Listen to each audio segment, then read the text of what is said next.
Hey, Chris. Hey, Frozen. What's up, guys? Happy Sunday.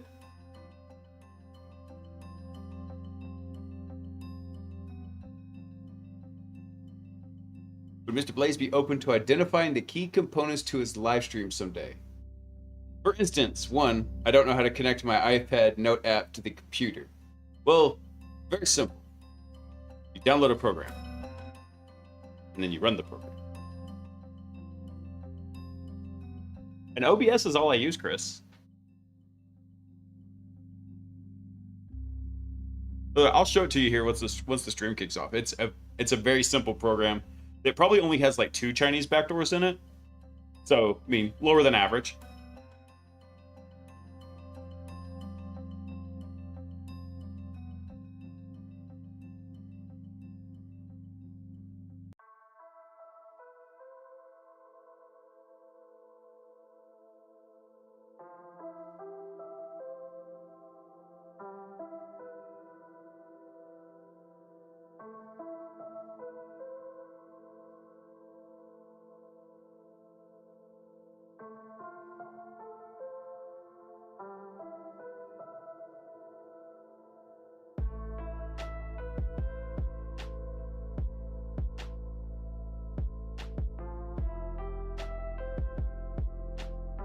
Yes, the Cookie Monster is my spiritual support animal.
That sounds pretty awesome, Chris. The new service implementation. That would be pretty sick. I accept the new term SEO hacker.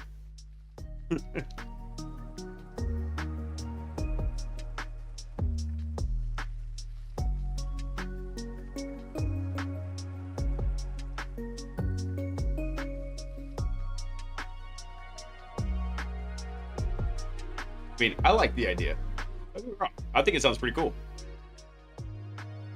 And then once I do open the merch store, then bam, I know exactly who to talk to.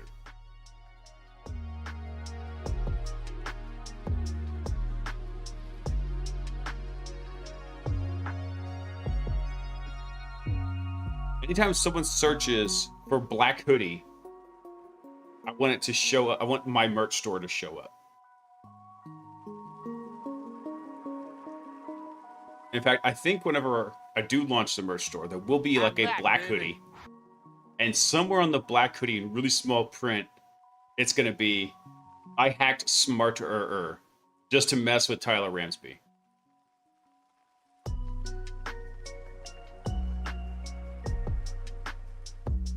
Hey, Dan, what's up, man? All right, let's kick it off. What's up, everyone?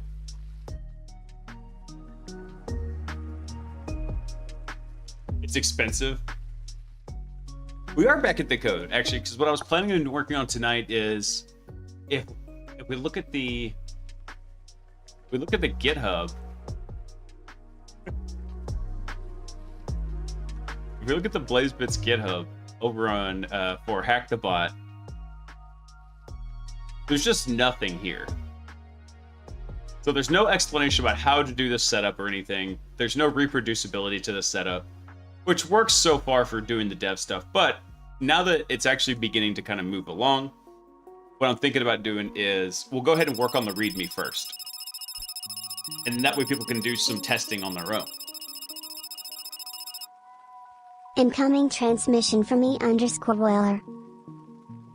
My man. Euler, making it rain with pennies. What's up, brother? Wait, you're coding an anti-cheat or you're coding something to go around the anti-cheat? Because either way, I'm here for it, man.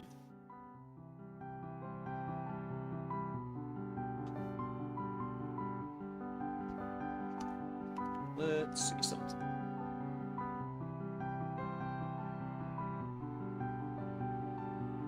See if I can do something. No, it's that one. So I want to do a little bit of explanation. Where's my README? There we go. Awesome. You can just bust the README file out and do its own little thing.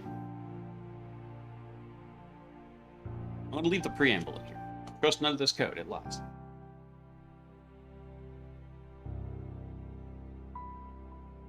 I didn't see the beginning of this lab, and I wondered how the checklist got inspired. You mean the to-do list here? Hang on. This to-do list right here? This was just something I'm typing up literally just in Markdown, and just as a way to kind of keep track of everything going on.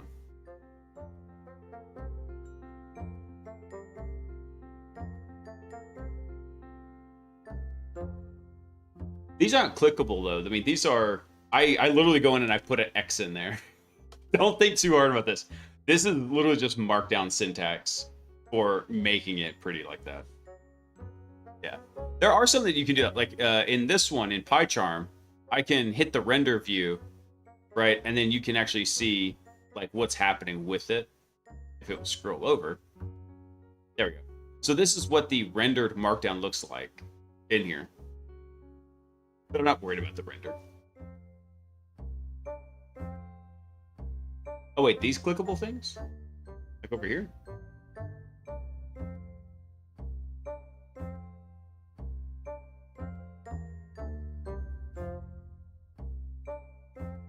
Okay, if you see it again, just tell me. Oh, so Dan, you're actually coding the anti-cheat. There's a company that makes one for $50 a month, and I'm cheap, so I'd rather code my own and save the money. Nice. Dude, actually, if you want to really get into reverse engineering, hop on some of those game reverse engineering hacking forums and see how they get around some of those anti-cheats.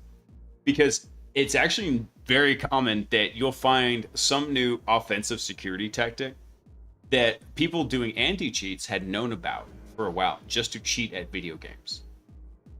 It's kind of crazy. I wish I had a good offhand example. I got a buddy who's a very good reverse engineer who was explaining this to me and explaining like, oh yeah, well, yeah, cool. You just released that technique. Awesome. We've known about that for 10 years because we've been doing it to bypass, you know, easy anti-cheat or something like that.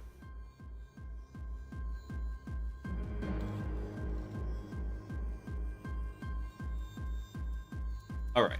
So there are a couple of... Let me look at this real quick because I want to go ahead and start working on the README file. By the way, happy early Memorial Day to everybody. Hope you're enjoying that day, and if you... I probably need to go out to the... There's an event going on tomorrow I should probably go to. But, yeah, had a good day today. Just spent time with the kids, went and checked on my mom, made sure she was doing all right. The usual. It was a pretty relaxed Sunday, except I felt really bad for my poor nephew. We went out to this place where the kids can go play, and he's out there for probably 10 minutes and just gets banged in the head by this piece of stuff that's out at the playground. and he gets a freaking like goose egg on his head the size of a golf ball. And his dad's flipping out, and he's like, "Oh, I gotta go to the fucking ER now." And I was like, "Dude, just chill out." And what's funny is what I told him. What I told him was, "Hey, you know what you do? You take him home, keep him awake.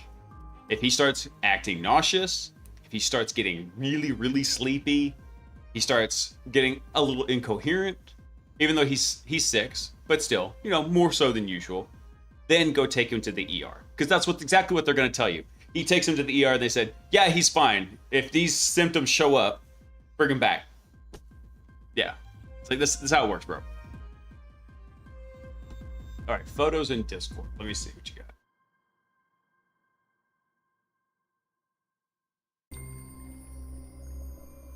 Oh, that. Dude, so that is nothing. That is actually not something I wrote. No, no, no. That is the guys who were the big brains over at LangChain and Langsmith. This is their system here. So this is called a trace. So if I come back over to Langsmith, there's lots of different things that you can track in it, and you can easily get analytics in here. And in fact, it's very simple to plug in. If I come back here and I bring up the example env file, right? In the example env file, you literally fill in this API key. All the rest of this stuff is already set up. Should be good to go. You fill in this API key right here, and then bam, it will start logging the stuff over to Langsmith. And you can get a free account. I've used a free dev account on here. And then what it will do is it will, as you're running through your graphs, it will track the execution of these. So it comes through and it says, okay, cool. So first thing we did was Stinger agent did some stuff. Stinger called enum. Here's all the stuff that was done inside the enumeration agent. And then bam, it just kind of goes on from there. So you can come through and you can trace it. This isn't something I wrote. This was a already pre-built kind of a dev troubleshooting tracing tool put out by LangChain. Same thing over here with, where is it? This right here. This is the LangChain. This is the LangGraph Studio up here. This is another tool that they built for helping trace these and see where things are going. And it's been super useful for tracking down what data is being passed where and understanding where there's issues with it. You can even get a little bit more detailed with this. You can take this LangGraph Studio, the way it runs, and you can actually attach your debugger to it. Because what it's doing here, down here in the console, in fact, here, I'll just kill it and I'll show you. So all I'm doing is I'm running this LangGraph dev command, and then I'm telling it where the studio config is in here. Real simple. Once that studio config is set up, then it actually starts redirecting. It uses a little bit of WebSocket magic back and forth, and it would have you come log into LangChain, or over into Langsmith. But once you're connected into here, you can just drop that link in here, connect to it, and then you're Gucci. So, like I said, really cool. These are all built-in tools. My connection is a little bit weird because this system here, and sorry for the flashbang, and the flashbang again, this system that it's running on is in an isolated environment. So I do have to do a little bit of port forwarding magic to get it in and out of there. But for the most part, it's just doing a little bit of WebSocket connections back and forth to trace all this information. So this LangGraph tool, or is it LangGraph, whatever it is. That tool, you can actually set up a debug port. You could then attach your debugger from like PyCharm. I just haven't done that yet. And then you could actually go through and you could do debugging on it as well. So you could debug inside your code base. Yeah, it's a pretty cool little setup. I think that's one of the reasons why I like what they're doing with LangChain and LangGraph so much, is because it does make it, like, they're trying to make it simple for the developer. All right. Let's see here. So first thing we'll need to do is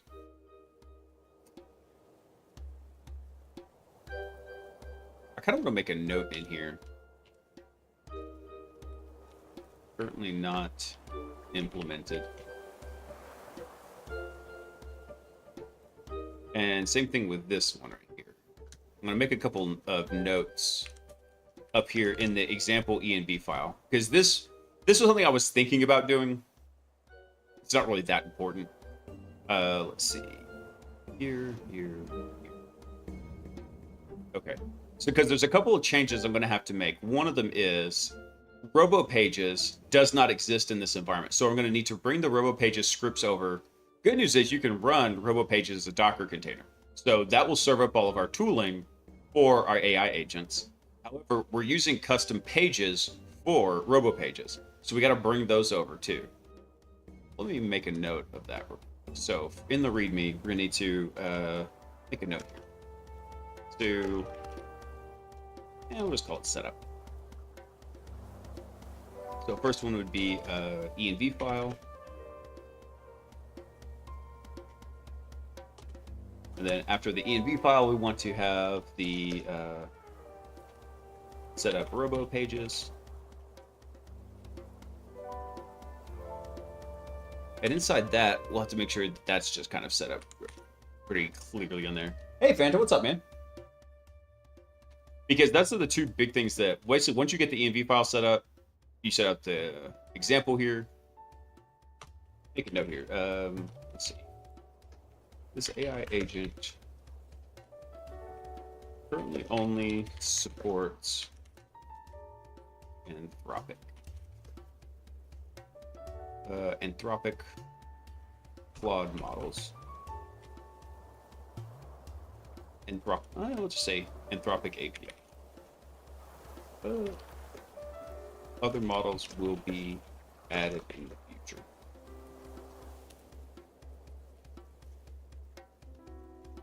And I'm going to pull that out real fast.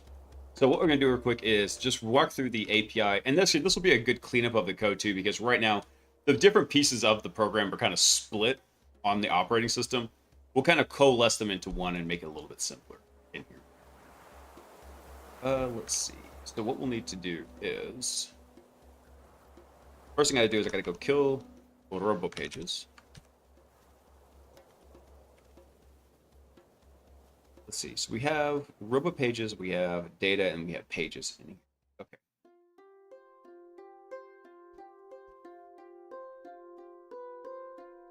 So I'll have to think about how I want to make this work.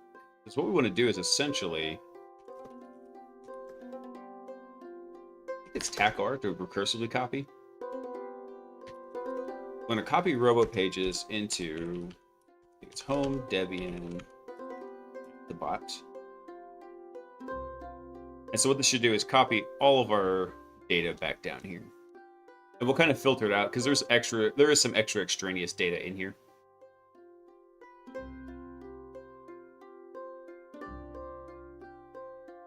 Oh yeah, we will. Looks like it's running anyway. I never have to do a recursive copy very much. Just don't have to. I always forget if it's a small R or a big R. But as much as it's copying, oh, you know why I know it's doing so much? Because I believe inside of data, I think we have sec lists in there. No? Why did that take so long to copy? That's let's see. Oh, it's because it was RoboPages data. Yeah, we have sec lists, word lists working. We've got a couple of different things in here. That's why it took so long to copy. So sec lists we will not want in there, which is one of the things I was talking about. We'll have to clean up. So if we go back over here to, where did it show up?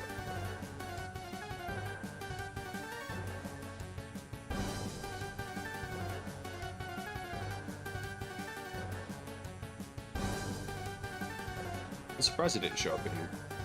Let me see here. There it is. All right, so in RoboPages, load this up. It's going to be a big commit to update this README file.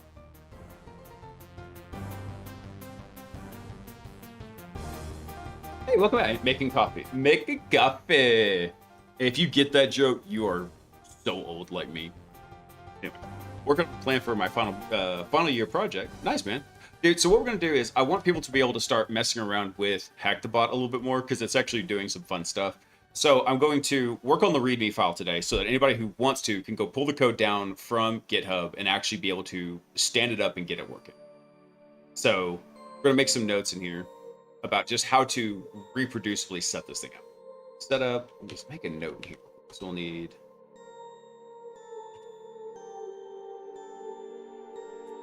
Make another note. Let's see. Get the code. We'll make a note here that we're going to need how to set it up with poetry. And there will probably be typos in this because I'm not going to run through this. I'm just going to take a swag at it, which is a scientific, wild, assumptive guess. Hey, Bobs, what's up, man? Can you help me boot my laptop? It's on a diagnostic screen doing a diagnostic test. It depends on the diagnostic test it's doing, man. Is it doing like a memory check where what it's doing is it's writing data to your RAM to see if your RAM is still good?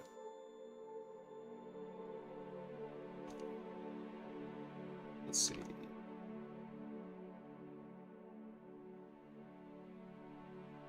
we go.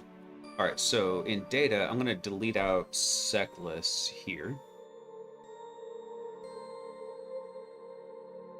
Do I want to delete it out? Yeah, we're going to go ahead and delete secless out of here. And then in wordless web, I'm going to leave these as they are. Let's see, pages. What was GoBuster? I think that was an example. We can delete that out of here. Delete that. And I think the same thing here, RoboTools JSON. Yeah, we can knock that out too. So I want to go ahead and work on this part first, and then once this is done, we'll get back into coding the exploit agent some more. I should fork it, proofread it, and then do a pull request. Yeah. I'm a contributor to some random little hacking bot. Look at me.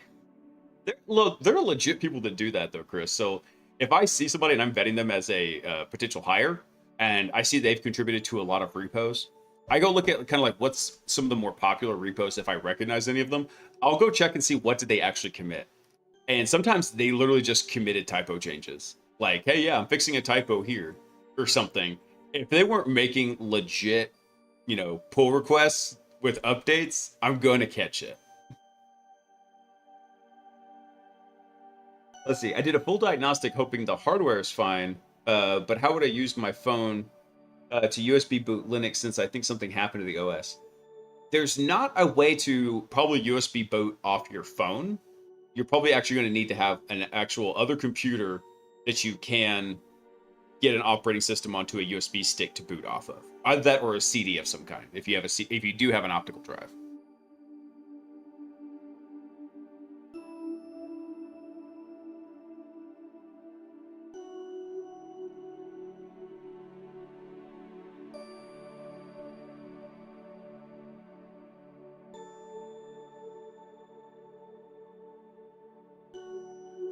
Oh, did you mean how do you use your terminal to boot Linux? Is that what you were meaning to type?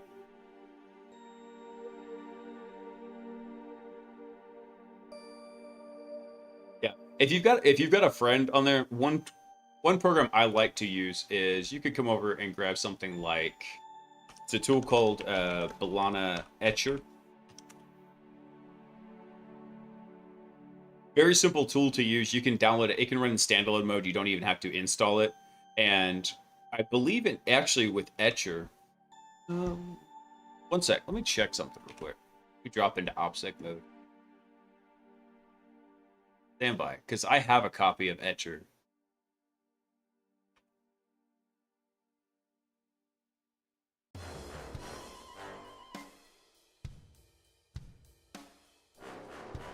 At least I do somewhere. Where is it? Stand by. Let me double check something quick.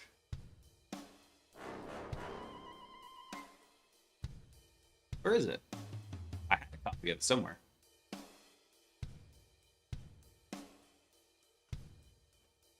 Ah, there it is. Hold on one sec. I want to check something in there.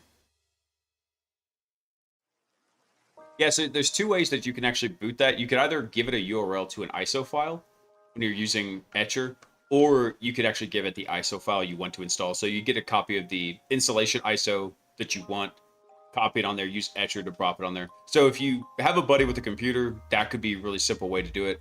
But the problem is phones don't typically work well with attaching like mass storage. And even when they do, it's going to be serving up files, not like a file system, which is what you would need to have to actually boot off of.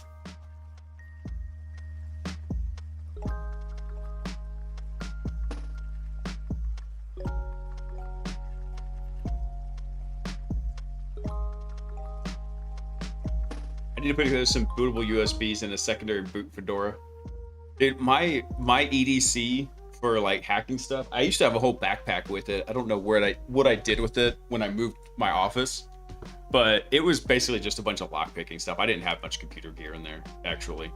I probably should have. I should have put like an implant or something in there.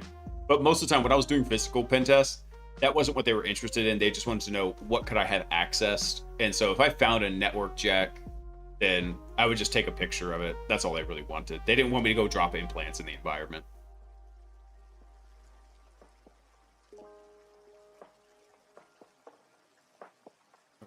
Let's see here. Need to make a couple of changes in here. Maybe not. Okay, so RoboPages is what's in our working directory? Dicescope PHP. I'm gonna leave that in there for now. Pages will need to definitely do. What's in the GitHub for this? I'm gonna take that out because I don't want that.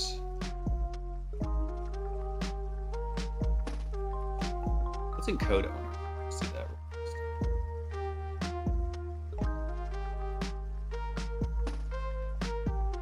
I'll go ahead and leave that part in here. The code owners, the license, the README file for RoboPages.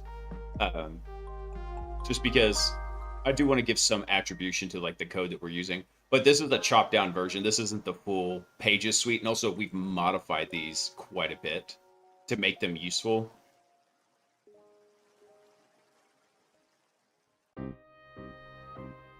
So any tips on making money with the phone since I got no laptop for a bit now?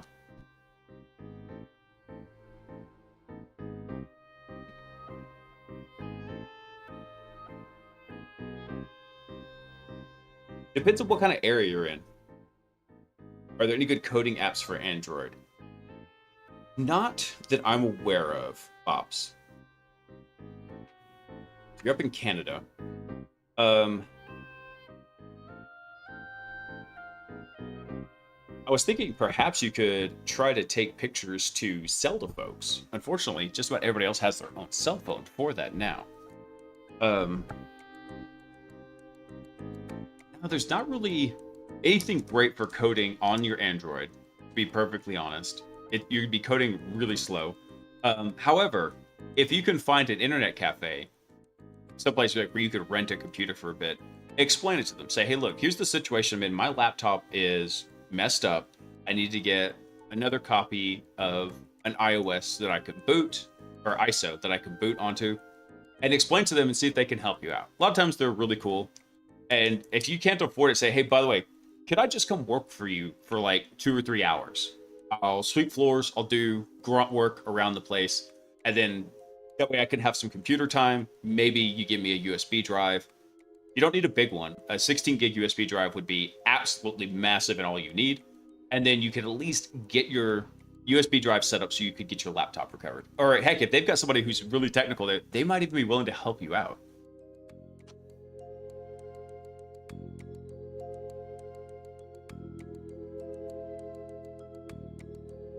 I recently made the decision to upgrade my main system to an R9 7950X.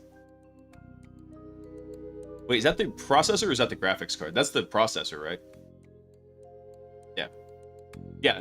Bobs, a lot of people underestimate how much the barter economy still exists and how much people are kind of willing to help out. You know, if I got somebody that, hey, they need something, a lot of times I'll just, if I can, if it's within my means, I will just give it to them. You know, I like to help folks. And I don't think I'm the outlier in that. think that generally people do want to be able to be helpful to folks, especially if they know that that help is going to have a long-term downstream effect to help people. I bartered recently for Network Plus training. Dude, there we go. Don't underestimate the barter economy. It is still alive and well, even with fiat currency. It has 16 cores, 32 threads, and 64 gigs of RAM. Dang. I need me some more RAM. Let's see here. Let me check something real fast here. I need to check something actually in our pages here. So let me look in cybersecurity, offensive. Actually, I want to make a quick modification here.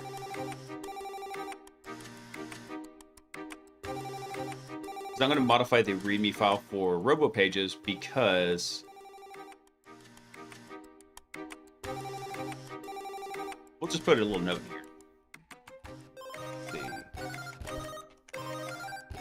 This is a customized version of the robo pages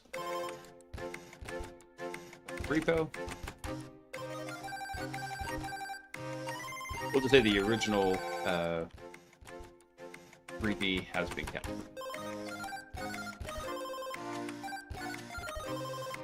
There we go. We'll just say that. We'll drop that right in there. And then let me see, because I know in info gathering and Go Buster, we have modified this. And what I need to check is where we put this. Okay, so this volumes pages is something we're going to have to modify here, like, because this is going to robo pages data, and we're going to have to switch this here. So I think, depending on where that's being run from, we'll have to, I don't know if I can do like a symbolic link here, or if we can have a variable in here, like an environment variable we might be able to use. So think about that.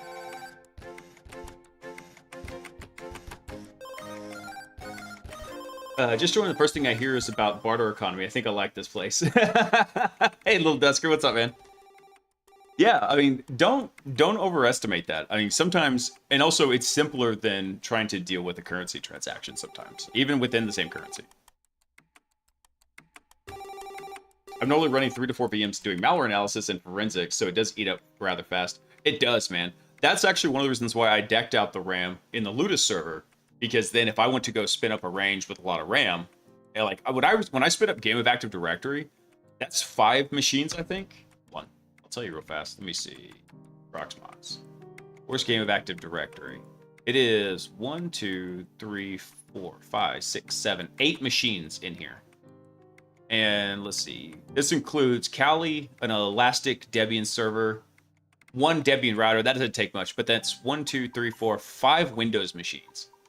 So I'll run each of those Windows machines with like 8 gigs of RAM, 16 gigs of RAM, something so that they're not running just god-awfully slow.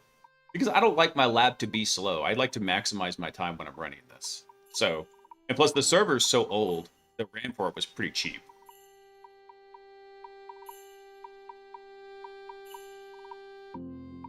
Got the ads. No, what I was saying, Phantom, was that I understand that with the having the RAM for whenever you're doing like malware analysis, because on my Ludus server, I decked it out with RAM because typically the machines are running at idle for the most part in the OS. It's RAM that gets to be the bottleneck. RAM and drive throughput could be the bottlenecks.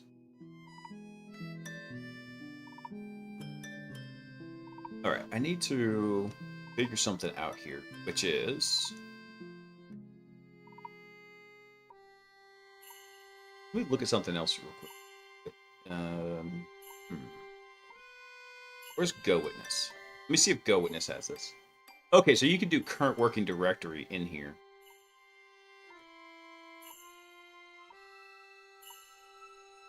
I don't know if this is specific to the...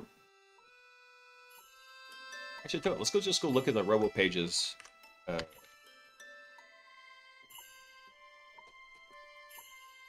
think they had information on building the templates. Because if they do, I wanted to see something real quick. Syntax for parameter interpolation. So you can have a parameter name or parameter default value.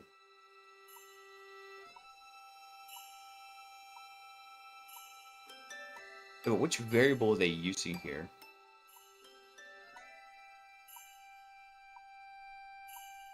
The drives have a massive impact on the VMs when Fedora 42 took 19 minutes to boot. Dang! Yeah, one of my dad's old computers, since after he passed away and I had to start digging through it, was still running on Rust, spinning Rust, not the coding language. And yeah, that's exactly how it was. It was, I was like, it took so long to boot. I'm not quite sure how this parameter interpolation actually works, though.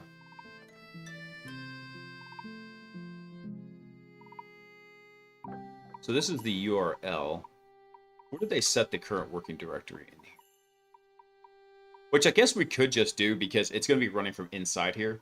So not such a bad thing because they should be running it from inside that location.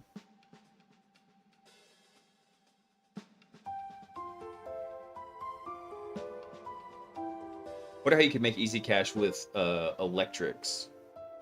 Electrics in what sense, Pops?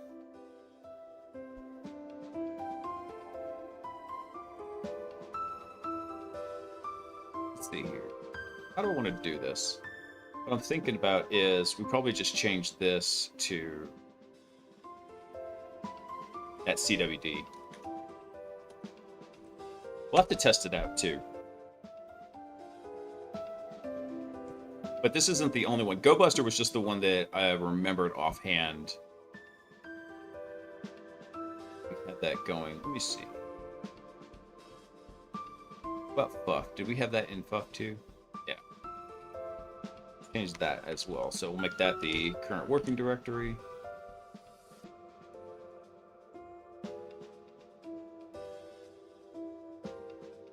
Same thing here. Let me just copy that. I'm going to be using this quite a bit. So we'll drop this in here.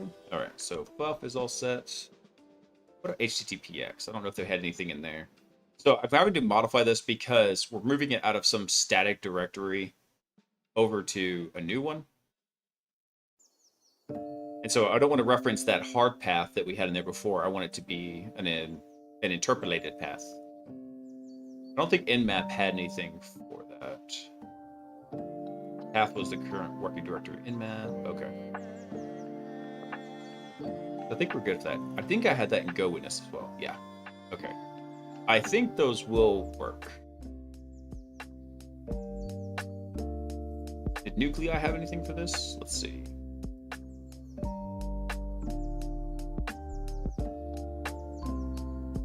I don't think Nuclei did. And the reason why I chopped this down to like the bare minimum is because eventually, as we start adding in new tools in their YAML files, we'll have to modify them to work with the code anyway. So I just took them out for now. I think RoboPages is probably going to be good. Yep. Okay, so what we'll want to do is they can run the server here.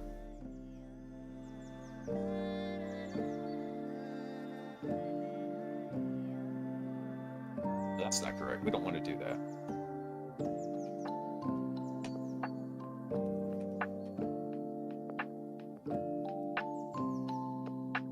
That should just be like this. We don't want to CD, because before the server would actually CD to that hard-coded address. We don't want that. Let's see here.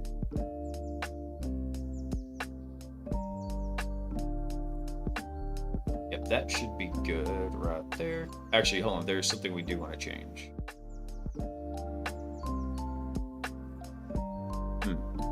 Yep.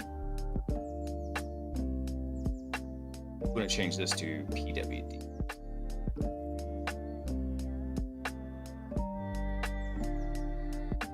We put a note here. So let's see. Both Docker socket.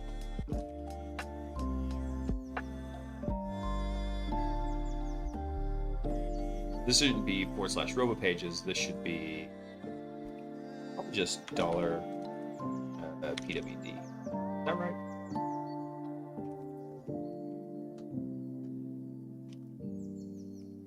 Yeah, that will do it. Dollar PWD right there. We can just drop that in here.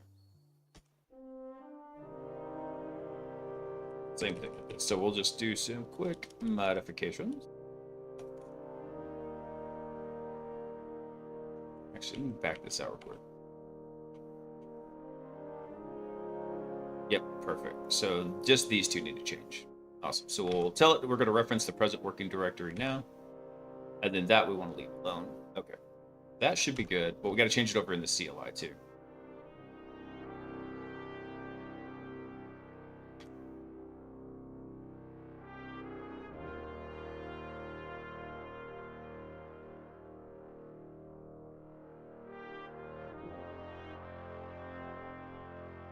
That's not correct. We want to change this right here. Yeah.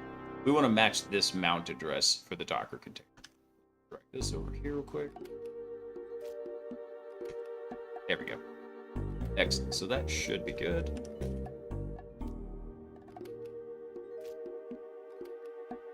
Okay, awesome. So the scripts are fixed where they can run from their current location right over here in RoboPages. So that's good. Excellent. So hopefully once we get this done here, like I said, I'll push this up and then it should be fairly simple to just pull this down, throw in your LangSmith and your Anthropic API keys, you'll be good. And actually, you don't even need the LangSmith API key. Really, you just have to have your Anthropic API key and you're good to go.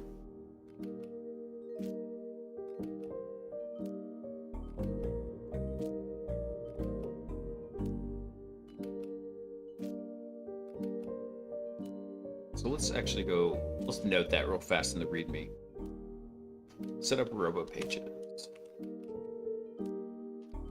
Let's make a note here.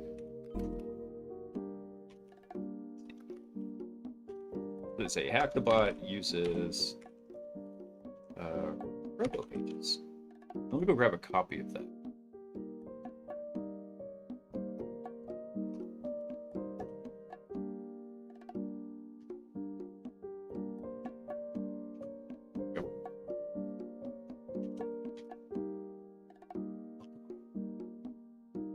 Why you never want to copy for me?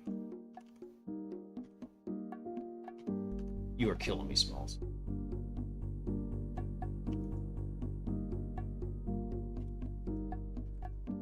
There we go.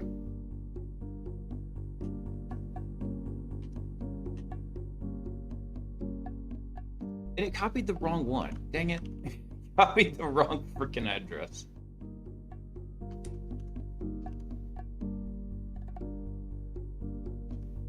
There we go. RoboPages CLI. And then I can just copy all this stuff here.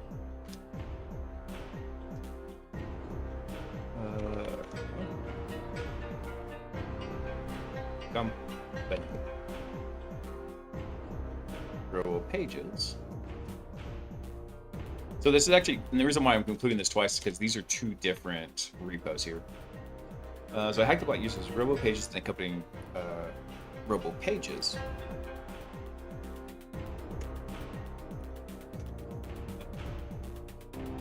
YAML files for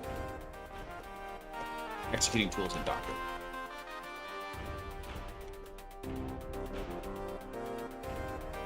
Let's see. So to start the server,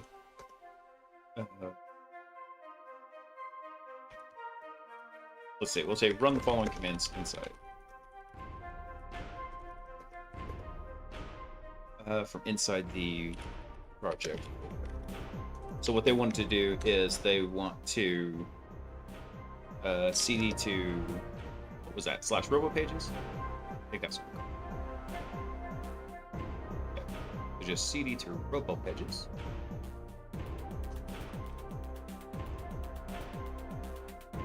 Then we want to execute RoboPages server.sh. I believe that's it. Now that I have to actually go through and explain to somebody. Yeah, RoboPages tax server.sh.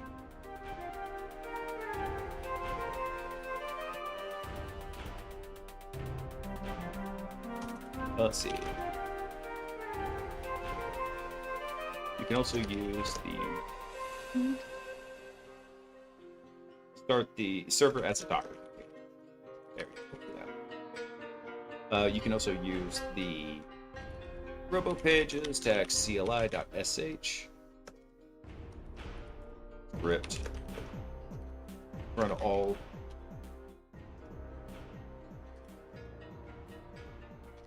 the other commands you need. We'll just say that. Yep.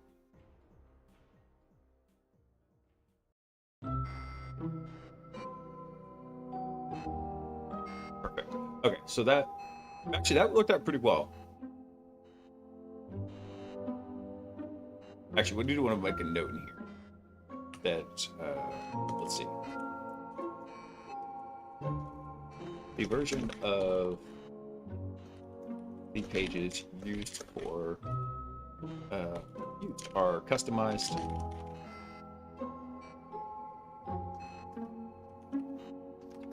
specific directories. Stay in the project structure.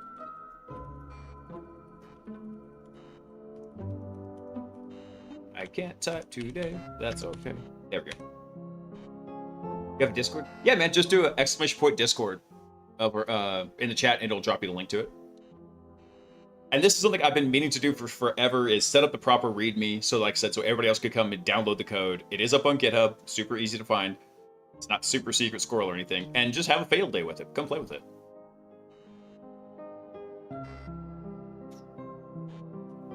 Let's see.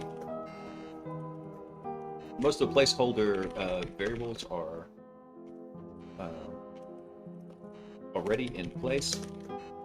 You will need to set the, what was the anthropic key? What do we call that value? Yeah, anthropic API key. We'll have to set this.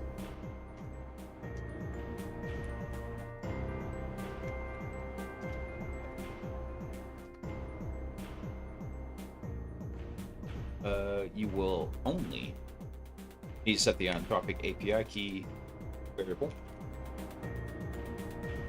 If you want to use LangGraph, Langsmith integrations, you'll have to make sure and set that variable too. Set that one. Langsmith API key. Yeah. We'll come set that up as well.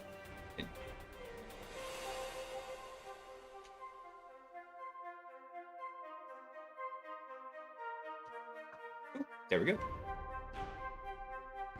I guess I should do one more in here. After all this is set up, I'm going to do one more note here. LangGraph Studio integration. We'll put a note here about the LangGraph Studio, because a lot of people might not understand how you have to do that. Basically, once you set it up, though, the configuration's already in there. It should run just fine. All right, so let's see. So we talked about robo pages. We talked about the env file. I think I typoed that. Company. There we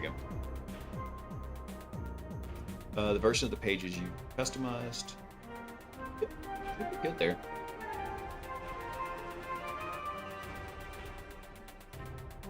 Hey, Jarvix, thanks for coming online.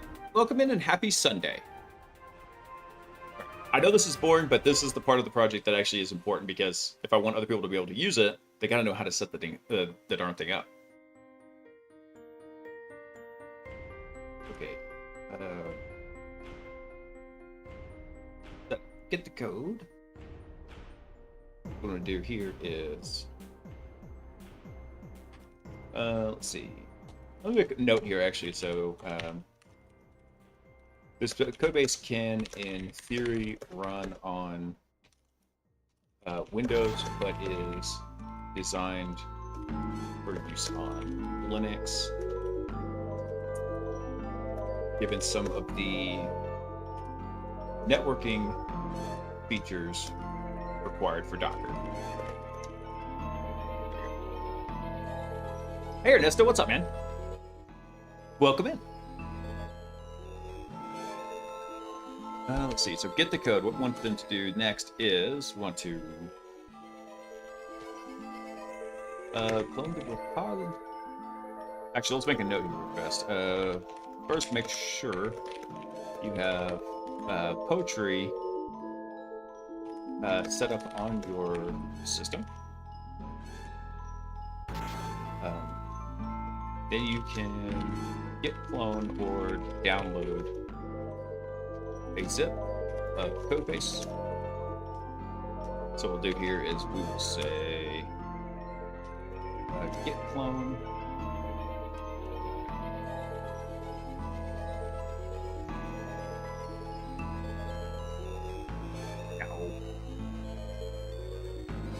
There we go. All right. Git clone hackthebot and then cd to.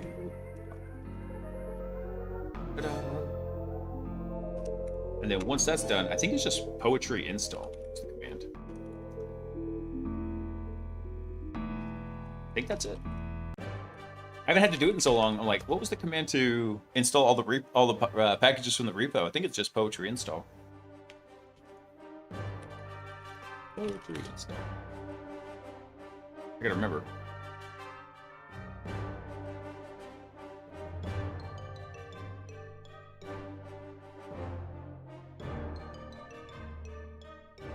Install package. Actually, install virtually. I gotta remember how to do it. I'm gonna do it. Let's see. There's new Python version. Do poetry run. Yeah, that's it. Yeah, just poetry install. Oop.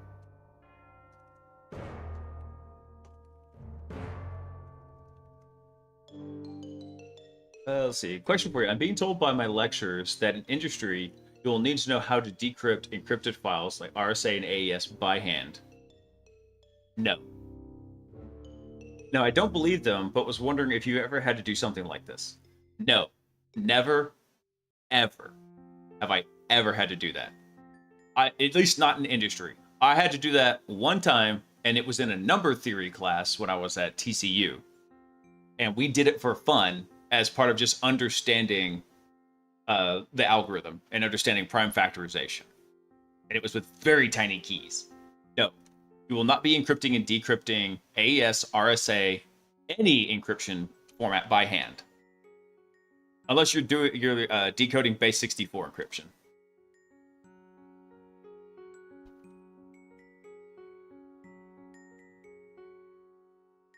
I'm kidding. Base 64 is not encryption. Do not clip that and say I'm an idiot. I am an idiot, but not about that. All right, let's see. So we get the virtual environment set up.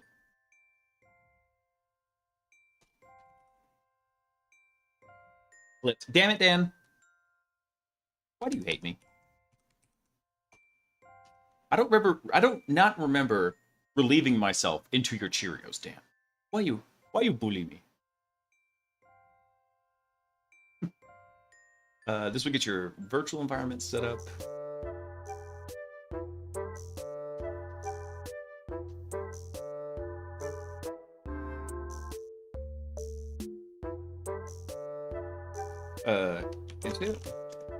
But interactions, let's say, are currently limited to use with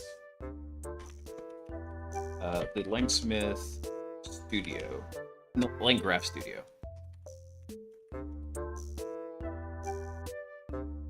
With the LangGraph Studio, not with the, just with LangGraph. See below.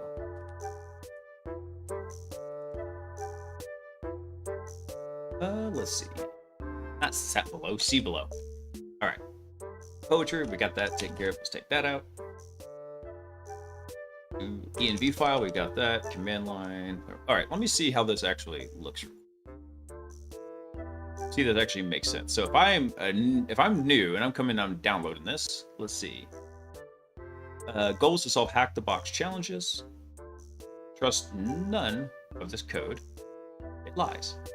AI agents currently only support Anthropic API. Other models will be added in the future. All right, setup. This code can in theory run on Windows, but it's designed for use in Linux with some of the networking features required for Docker. All right, so get the code. Yep, that looks good. env file. Oh, actually, I need to actually make a change to this. So for the env file, let's see. Let's make a note here. So copy the example env file before making changes. So real quick there. I screwed it up. Command lines, this would just be copy .env.example to .env. There we go. The Bob that I know. I love the usernames on Twitch. They crack me up. What's up, man? Thanks for coming online. All right. Copy that, and then let's see. Most of the placeholder variables are already in place. You'll only need to set the Anthropic API key variable. If you want to use LangSmith integrations, make sure and set that. Actually, you know what's funny is I said that, but then really you do have to use LangSmith in its current state. Let's see. You should. I'm gonna do that.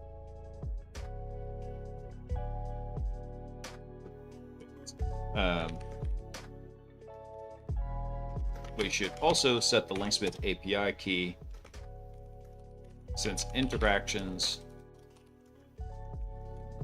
are currently limited to using the LangGraph Studio. Really, that's the only way to interact with this right now. You could go code in other stuff. Let's see. See below for explanation. There we go. Take this out of here. Awesome. All right, RoboPages. All right, uses the RoboPages CLI server and the accompanying YAML files. The versions have been customized. Start the container use from inside your project folder, cd to RoboPages, run RoboPages server sh. It could be good there. All right, so last thing we need is the LangGraph Studio integration. Let's see, so you will need to set up the, what was it called?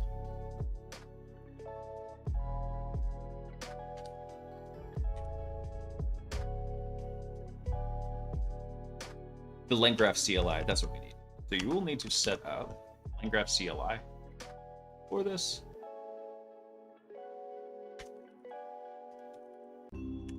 Actually, I do need to get a copy of that too. CLI. There we go.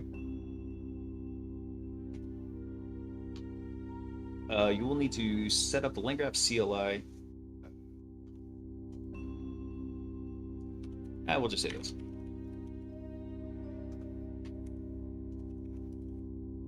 I want to do this. Let's see. LangGraph CLI install procedure. Oh, that's not it. Why you do this to me? Bully me. There we go. All right. Feature as you will need this to interact with the LangGraph Studio. Boop. All right, so once that's done, once installed, you can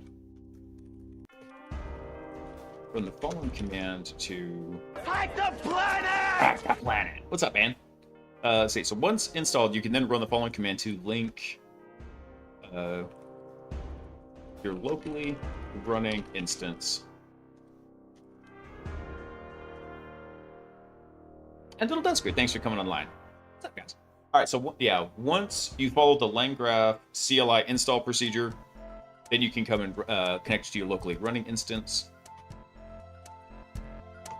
So that is a real simple command here. Except I never remember what it is. There we go.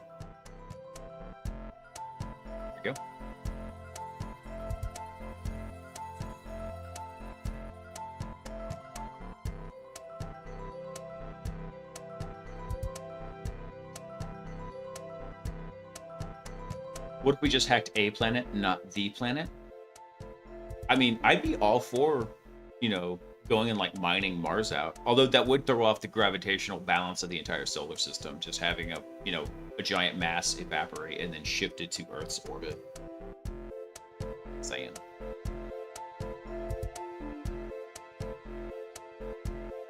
Our coursework is mostly just us explaining how to do attacks, like replays against Needham, Schroeder, and COA against RSA. But they're making us write out all the math in every step with reasoning why it's so boring.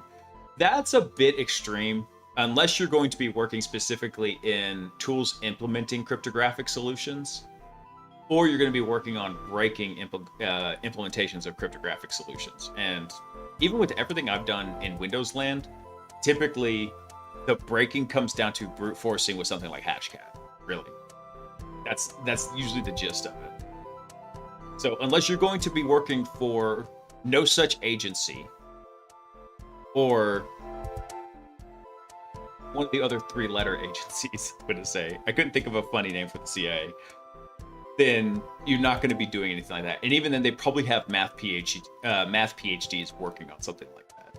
So don't get me wrong, it's a good intellectual exercise. It's something good to know. But like my wife learning calculus for her nursing degree, she's never going to use it.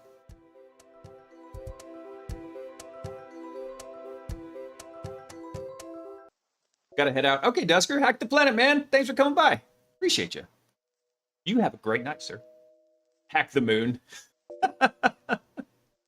Wait, is it because we're gonna hack the moon that we cannot install Arch? Is that it banned, or you just have skill issues? Is that what I'm hearing?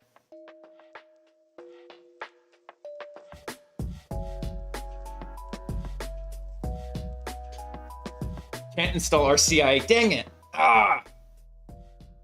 I missed it. I missed it hard. Yeah, I got it, Ben. I got it. You don't have to explain it twice. I get it.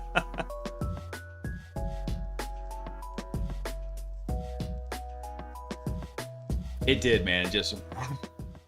It's easy for things to fly over this smooth brain, though. There's no air turbulence.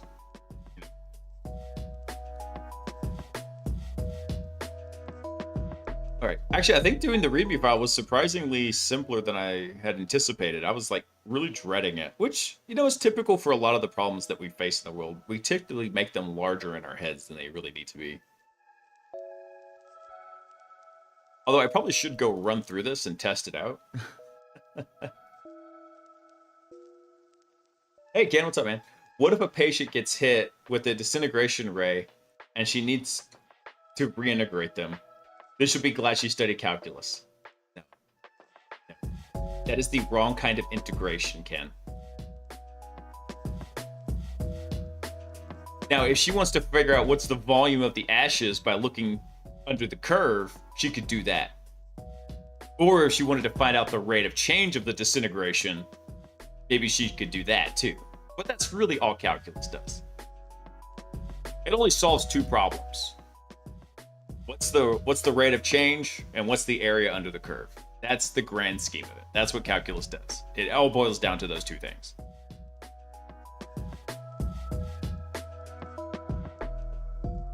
You're right, I sometimes have trouble differentiating. Bad Ken. Bad puns. Bad puns, sir. Alright, cool. I think this is actually kind of set. I want to run through it, but I don't have a better place to kind of do it. I could, in theory, go spin up a new Debian box just to test it out. Get over in Ludus. I don't know if I want to take the time to do that. Linear algebra is all you need. I agree, Cypher. I should just stop at linear algebra. Although, abstract algebra, or it could be called modern algebra depending on what university you study at. That was actually really cool. Doing things with groups, rings, and fields, that was sick. I liked it. Liked it a lot.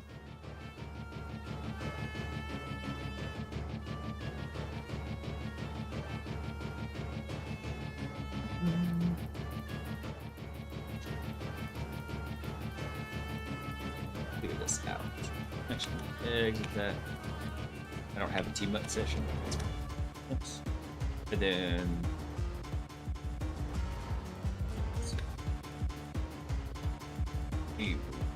this window. And this will be... Crap, what range is this in? I remember. Is it in the Hack-the-Bot range? Yeah, HTB. Change this to HTB. Ah, there we go. Yeah, now we're talking. Okay.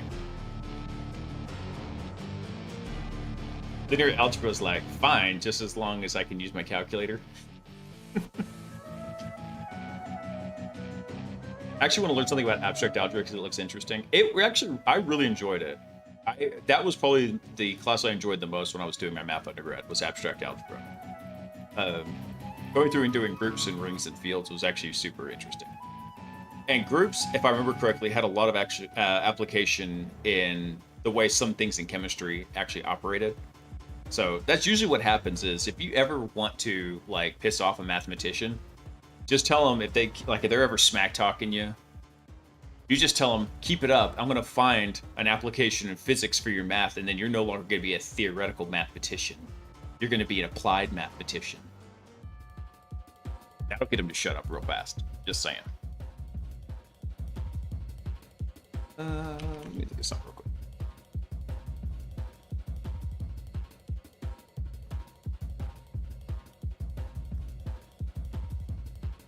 Did I have this over in dev here? Is this the one I'm using? Actually, you know what we could do is we could do ludus range get config, or is it config get, I believe. Yeah. That's what we could do. Hey, Bobby, what's up, man? Happy Sunday. Good evening, Blaise and friends. Yes, it is a good evening, comrade.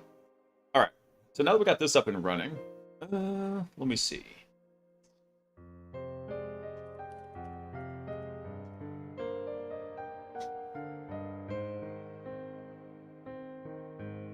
Yeah, what I could do here is... Because I forget what... I set this range up so long ago. What I'm going to do is I'm going to take this config... Yeah, I'm going to put this into... I'm just going to CD real quick. Then what I'm going to do is I'm going to pipe this over to range.config. I'm going to modify it real fast.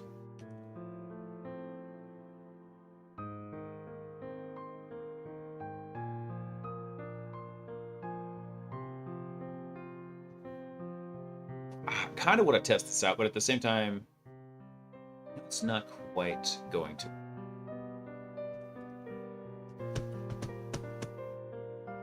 I wanted to test this out, but actually getting remote access to it is kind of a pain because the Chasm setup is very manual.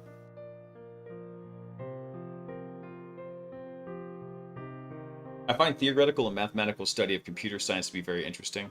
I never got really into like the idea of the more theoretical side of computer science, like things like computational complexity and things of that nature. I did them a little bit. I found them really interesting too, but I never really wanted to go deep into it. I was more happy working on the applied side of everything.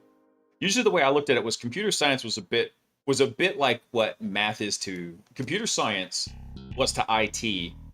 Kind of like what math was to physics, or physics to engineering, right? One's really the more theoretical side, and one's the more applied side.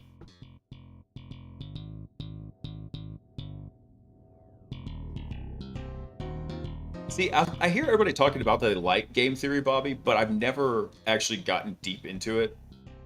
I like the ideas of it too, from what little bit I've heard. But also, I liked actually getting down into the math, like, hey, what's the actual proper way to approach this? What's the high probability winning maneuver? So I was going to go set up a new box in this range.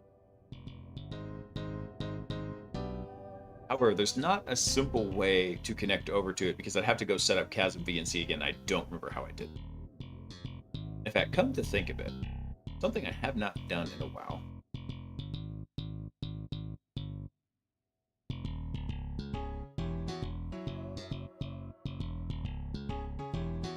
Snapshots. Just in case you are here. And take a snapshot. Things still look good. I'm taking another snapshot of this box just in case I nuke it later.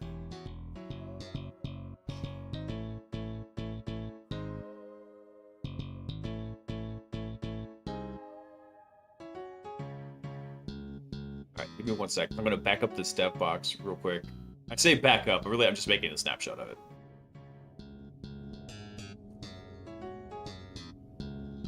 Okay, cool. So that's good. Just in case, because I don't want to ever have to reset up this lab environment if I can avoid it.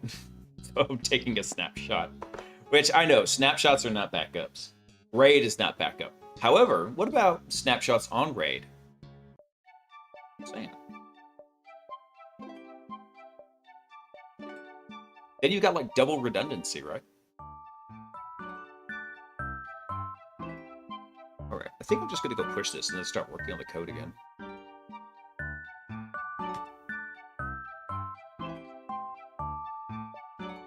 What was this issue we got here? Something.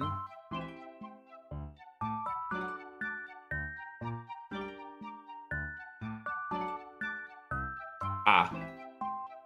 This error right here is saying that row of pages is not working yet. So actually, that is something I should go put in the README file.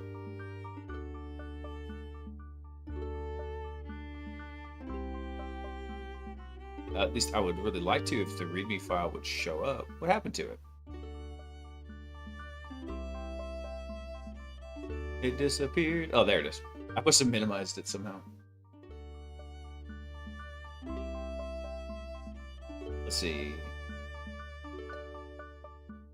Oh, you know what? Actually, something we need to put in here is like an example, example test case, right?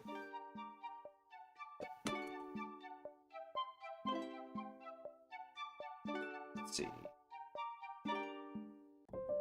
Put one more in here. So, putting it all together.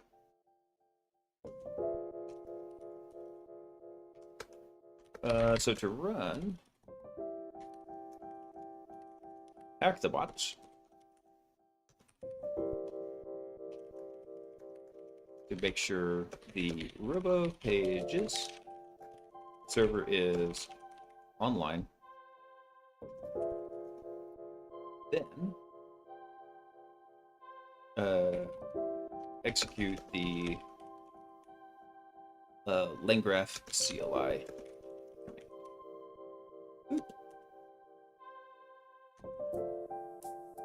What we want to do is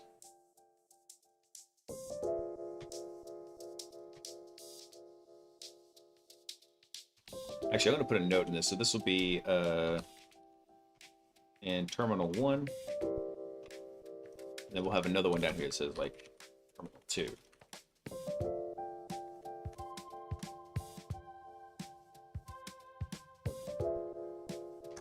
Oop, there we go. All right. I had a question in my exam. What is the modular inverse of 2096x mod 6? I'm sure it's easy to solve, but I'm under time pressure, and that shit just eluded me. Dude, I don't even remember how to do modular inverse. I know what you're talking about, but how to actually go find it, I don't remember. That was 11 years ago, 10 years ago, something like that, that I graduated. So it's been a minute. Hey, Jbricks, what's up, man? Question, I'm studying for Security Plus. Do you think the YTS vids like Professor Messer is enough, or do you have any recommendations to go about it? I don't really have any great learning recommendations for it. Typically, though, those courses are very... Well, let me back up a bit. So when you're studying for any course, there's 2 ways to study it. Really, technically, if you want to think about it, there's 3 ways. The first way is for passing the exam, because you're going to be absorbing the information slightly differently. It's what I like to call book smarts. The second way is actually understanding it, which is what I like to call like your street smarts, which is you understand what's going on with it. So I guess really it's 2 ways. But you're going, and that was the same way I used to teach martial arts classes. And when I taught techniques to students, they're like, I'm going to teach you the idealized way, and then we're going to add stress to it, and you're going to see where it fails, and you're going to figure out how to execute it properly in a stressful situation. So you're going to try to execute as cleanly as you can, but you understand that, hey, you're under stress. It may not work that way in real life. Sometimes you just take the messy execution and get what you can have. So what I tell people is, yes, you do want to study as if you're going to try to pass the exam, but really that's only half the battle. The second half is understanding the material so that you can actually ingrain it and make it functional and useful. That's the part that a lot of people really overlook. They just want the piece of paper and they don't want to continue on after that. If you want an example of that, over on YouTube, I've got examples of me going through a course called RTO, Red Team Operator. And you just see the weird stuff that we do in that course. And it wasn't because I had to do that. I did that because I wanted to get that second piece of the functional execution knowledge. How do I actually take this from, yeah, I kind of understand what it's doing to, here's how I execute on it and make it worthwhile when I'm going into an engagement. And because of that approach, my current job, working as a red teamer, I actually interviewed for the company 1 year prior to where I got hired, and they did not hire me. My 1 year cool-off period elapsed. I reapplied, and they did hire me. After my first assessment, my brand boss, I think he is, he tells my manager, I'm like, hey, this guy, I've never seen somebody improve that much in a year. And he was right. I actually did need that extra year to go improve myself and to shore up some knowledge that I was lacking in there. And the reason is because of exactly what I did in that RTO playlist. I went through and I followed the pristine method of hack around and find out. I went in and I figured out and I messed with it until I understood it cleanly.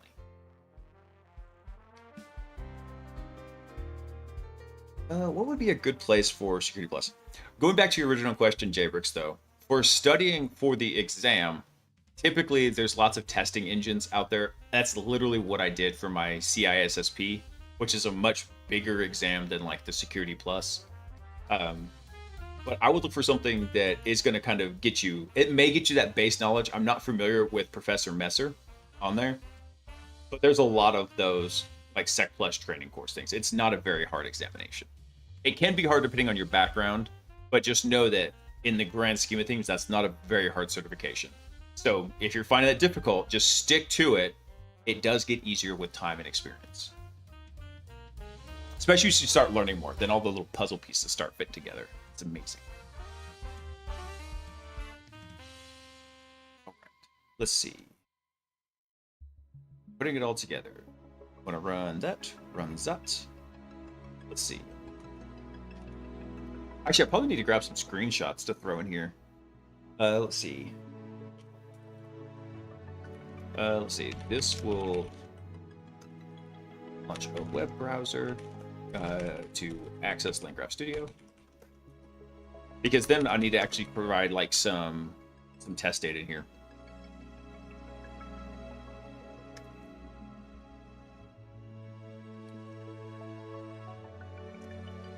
You can use the following test data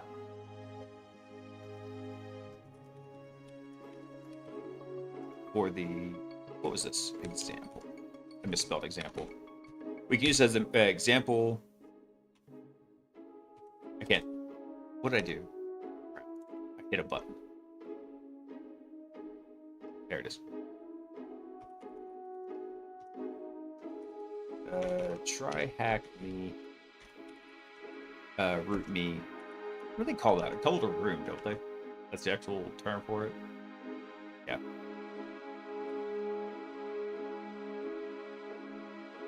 We'll link that. Oop. There we go.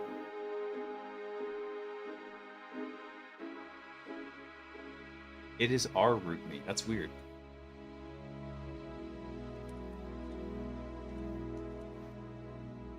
So let me go grab that copy here. So this is the code we've got down in Stinger.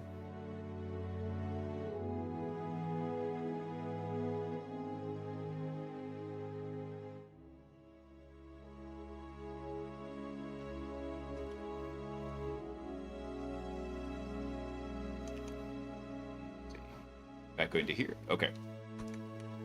This is going to be JSON. Say make sure and update the target IP address in the context. There we go. After you launch the room target. There we go. Perfect. I can't type today. Room target. There we go. Cool. So now, instead of like having all these little pieces dispersed and run amok, we've kind of got this all into one spot. Got a CTF event with my university on Saturday. Cool. Is it like, is it one that's just being hosted like at your university, Phantom, or is it one of like the intercollegiate ones? Because I tried this year to volunteer for the, what's the actual name of it? It's like CCDC. It's like Cyber Collegiate Defense Competition. That's it. And what they do is they actually get red teamers and pen testers from the industry to come in and be the red team for the assessment. So the students develop their teams, and their job is to go through and implement tasks that they're given. And as they do, they get points. But the red team can come in and actually foul up what they're doing and have a field day with them. Hack the students. Yes. And so I volunteered for that 1 year. I tried to volunteer for it this year, but with everything going on, that was about the time the baby was due. It just wasn't going to happen. And so, but it was a good time, actually. One of the guys on the red team was Mubix, if you're familiar with him, and he was a super chill guy. I remember watching him do like the Metasploit Minute on Hack 5 back in the day.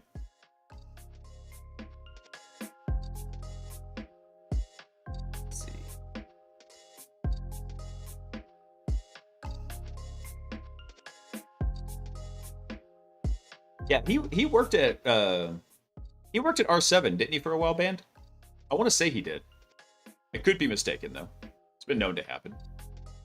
I'm never wrong. If anything, I'm just slightly less right than usual.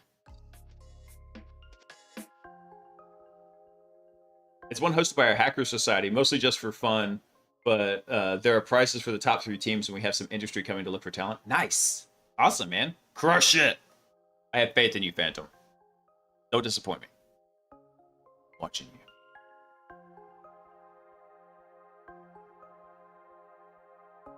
Yeah, I know he used to run Nova, because I know that's where he was out there living. I was bummed because I was looking forward to actually meeting him and hanging out with him for 2 reasons. One, like I said, I've watched him. I remember watching him on the Hack 5 Metasploit Minute when they used to do that, and he would explain how to do things on Metasploit. This was like in, I think, 2010, 2011. And so I've known of him since then, so I just wanted to kind of hang out with him and talk to him. Plus, another reason why I realized I probably like the guy so much, he was also a Marine, and I don't know why. I just get along with Marines so well. They're just like they're my people. They're like my people from another mother. That's what they are.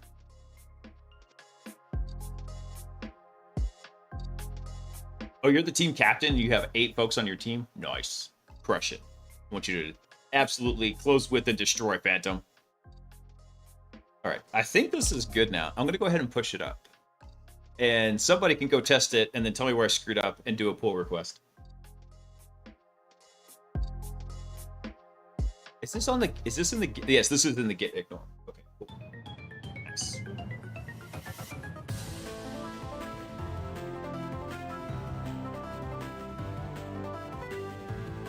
Got some notes written down that I could reference for scripts and bits I could use. Nice.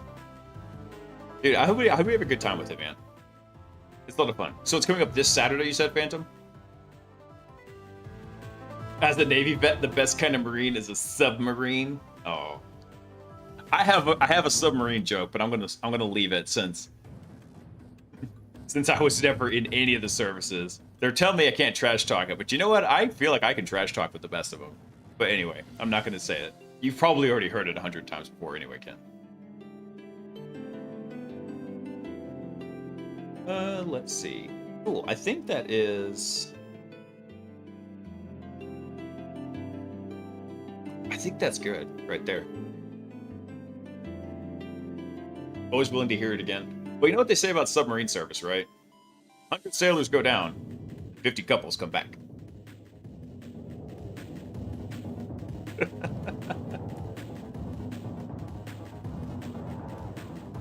I got a mate who's a nuke sub-engineer that would disagree. Dude, nuclear Navy guys, those guys, like, especially like the nuke engineers, they're nuts. They are And I'll tell you something else that's funny. You want to have a guaranteed girl? You go work on either like some of those like super high power comm systems that they've got for the military, or you go work in a nuclear installation. There's some kind of weird effect that happens, and for some reason, it only affects the Y chromosome little swimmers. The X's don't seem to be affected by it.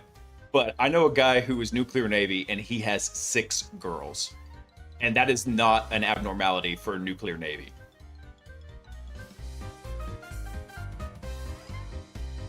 All right, is there anything else I should throw into the README file? Anything y'all can think of?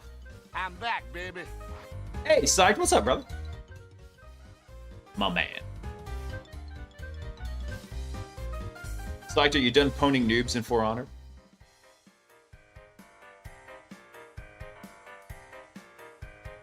Let me see. So we've got the quick explanation, the setup. Actually, I'm going to make it quick. LangChain, LangGraph. Goal of this will be to solve. There are currently 4. There are currently 3 agents. Let's see. Hey, Jbrix, thanks for the sub, brother. Appreciate it. I didn't play today, so the noobs got lucky. I'm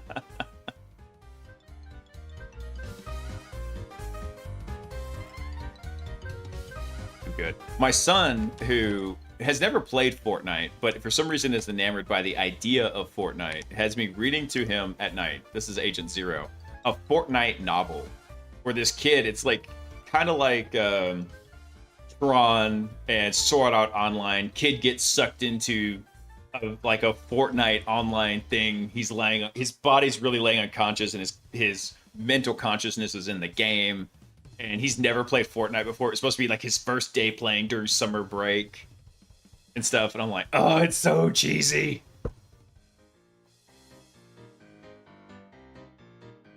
Let's see. End goal will be to have Stinger, the supervising agent, create and assign task to the 4 primary agents. They're going to be, what's this? What do we have? We have Recon, Enum, Exploit, and Post-X.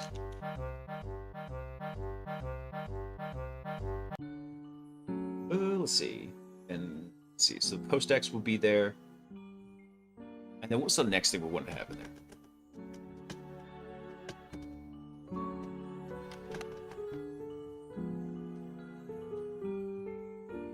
Eventually, be added to handle specialized tasks.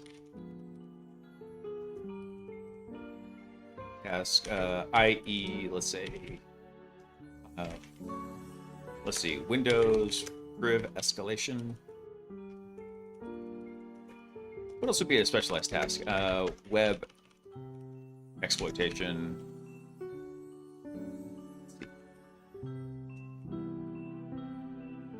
What would be another one? We'll say like Azure.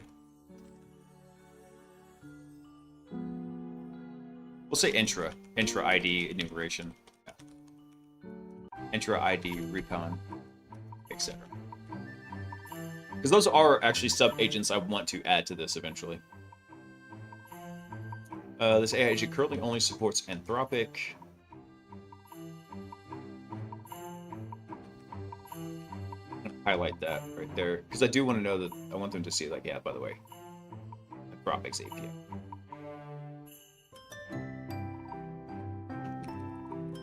Bold this. There we go. Good. We're getting, I'm getting that Security Plus to learn more, not just getting that piece of paper. Badass, JBrix. That is the approach to have for it. It should be a ends to a means, not a means unto itself.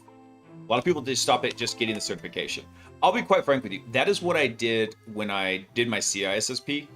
I just wanted to get that certification to make sure I didn't have any like HR roadblocks. But honestly, that CISSP has done absolutely bupkis for me in all the years I've had it. I still maintain it just because I have an easy way to go get the continuing education credits for it, or education units, CEUs, whatever they call them, and I'm able to. I've always had stuff that I've been working on that I could use to claim for those. But honestly, I'm so far beyond it now. I just don't even care. I put too much money into that into the For Honored early on. It's crazy. Yeah, I haven't played For Honored. I've only seen Psyched play it. And by the way, guys, if you like For Honored, go give Psyched a follow because he actually really kicks ass at it. Oh, I was doing so good, man. That's the second for tonight. At this rate, the swear jar is going to get filled up. When it hits 50, I'm going to go make a $50 donation to... Every time it hits like an interval of 50, that's a $50 donation I have to go make to like St. Jude's. So, incentivizing myself to cuss less. Yep, that's a swear, Cypher. Well, he's boned. Yeah, I know. Alright, let's see here. Yep, we do want to include those. Unversioned files. Oh, let me come back over here. I think I can just add this to it.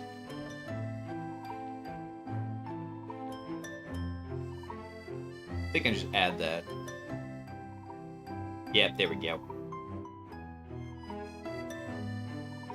Yep, so I do want all of these put in here.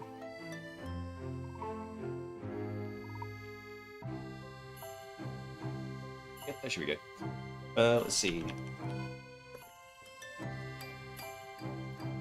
Let's see. Updating README. We'll say updating README and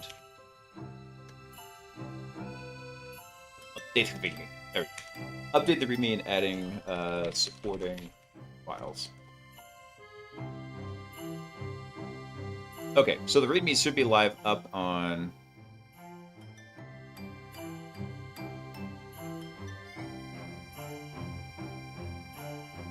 Wait, what's it complaining about?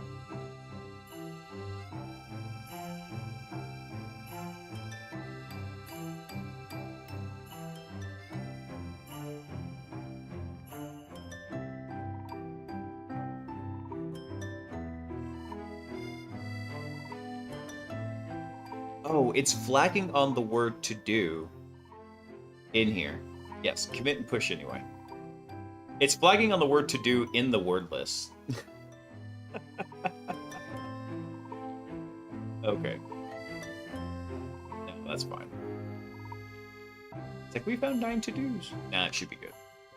Now, let's see if it made it up there okay.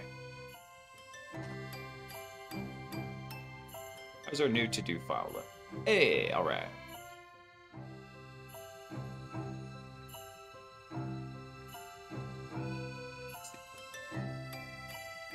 We have the information on robo pages, we have the LangGraph CLI, putting it all together. Boop. That's it. Awesome. I think we got this going now. That's okay, guys. Give me 1 sec. I gotta go to the bathroom, so I'll be right back.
All right, I'm back.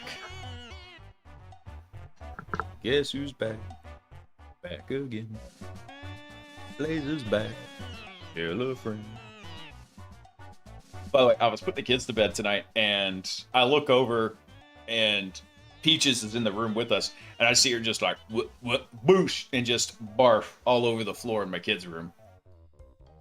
I'm like, what is going on here? And then later in the night, I find a bag of her treats that had plenty of treats in it, and they are gone. Apparently, Honey Badger can reach the bag of treats. I was bribing her all day until she just ate so many she got sick. Like, dude, Honey Badger, just stop. He used to at least ask. He's like, can I give Peaches a treat? It's like, no, you can't. It's going to make her stomach hurt. And then sure enough, bam. Like, dude. And I pointed to it. I was like, because Honey Badger's right there in the room. And I was like, see that? That's why. That's why she can't have too many treats. She just barfed all over your floor.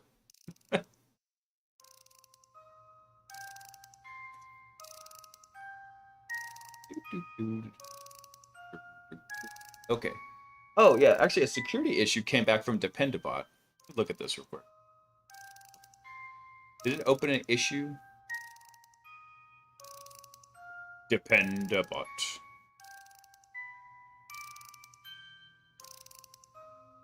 Let's see. Regex denial of service in Pi library when used with subversion. Let's see. I don't even care. Dismiss alert. Vulnerable code not in use. There we go. Boop. All right. Yeah, eating a dog, and she's not a big dog either, right? She's kind of a little dog.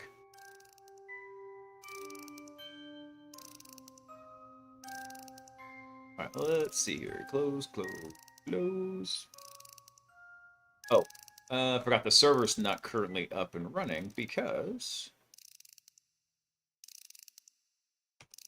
Close that. I need to actually go start.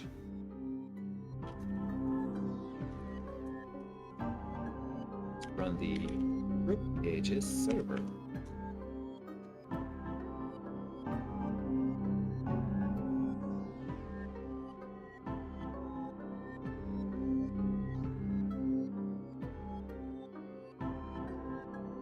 Huh.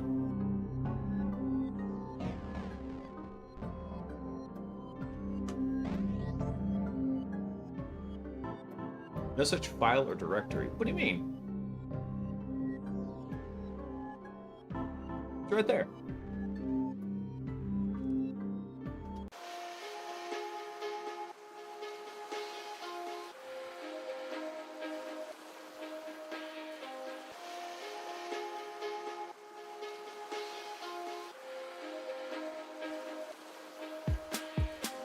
What's the error here? Home, Debian, Hackthebot, RoboPages. That should be correct.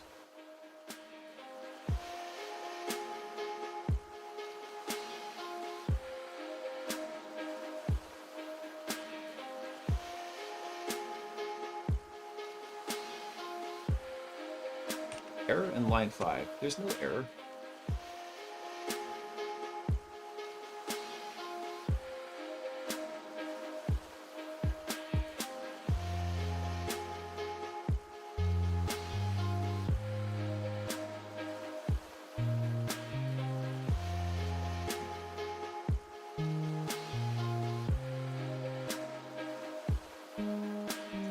I might have to change this. Let me see. Aren't working.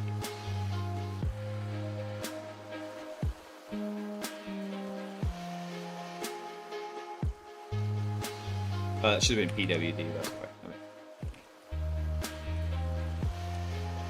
Oh crap, I just made the change and now I gotta go change it again? Man. Rude. Yes, there is! There is a file there. Having to find a new theme for VS Code. Material theme got deprecated and now they're trying to make it a paid license to use the new one. What? That's lame. That's rude.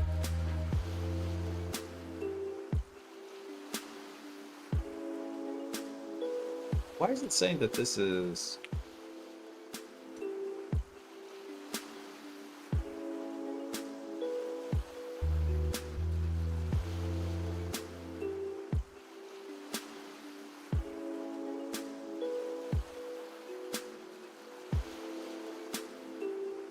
I know this is correct.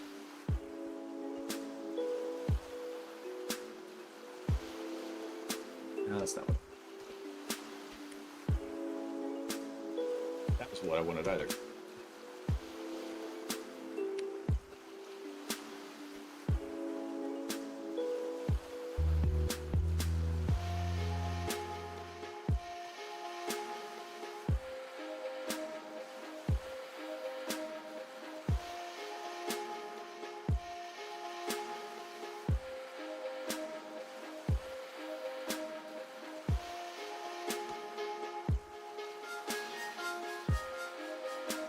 I thought it was something silly like that, like just a space change. What is going on here?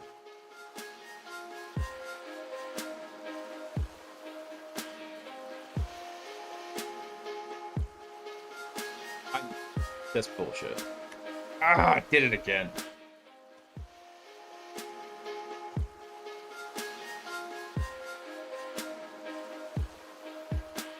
I know there's a TAC V option in here. What are you talking about? Find a mount volume, yeah.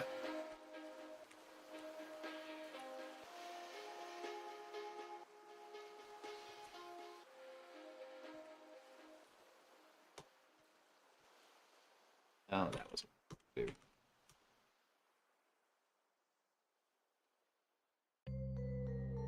Why is it saying there's no such file or directory? Because I know there is a file or directory. I mean, that's literally where we're at. Home, Debian, and look, if I come through and I just list this directory, right? Like, what do you mean there's nothing in here? It's right here.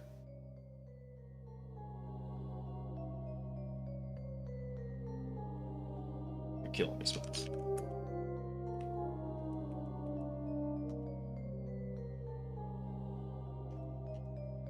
Actually, it might be this. That comment there actually might be the one that's screwing it up. No, that didn't actually cause it either.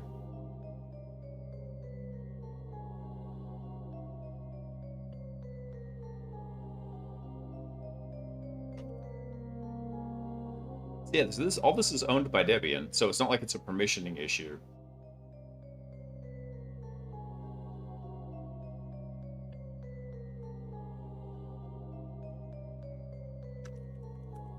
Is there something in here that's missing? I don't think so.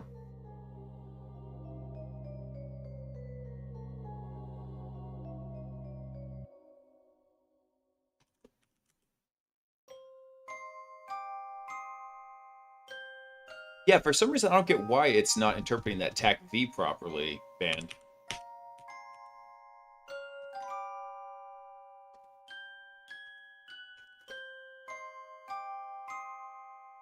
Correct floats around it? Yeah, we can try that.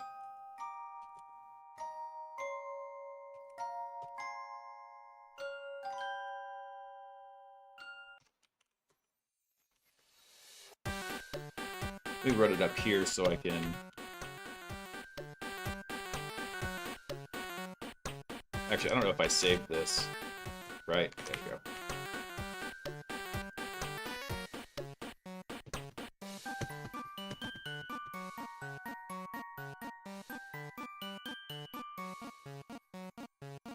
And what's weird is, before when we had it as, like, just the PWD environment variable, which it should inherit, right? It comes back with the exact same error, right? Just exactly the same.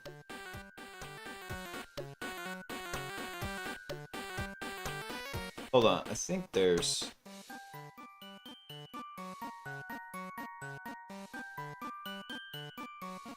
There's definitely something funky here. Let me take this line out.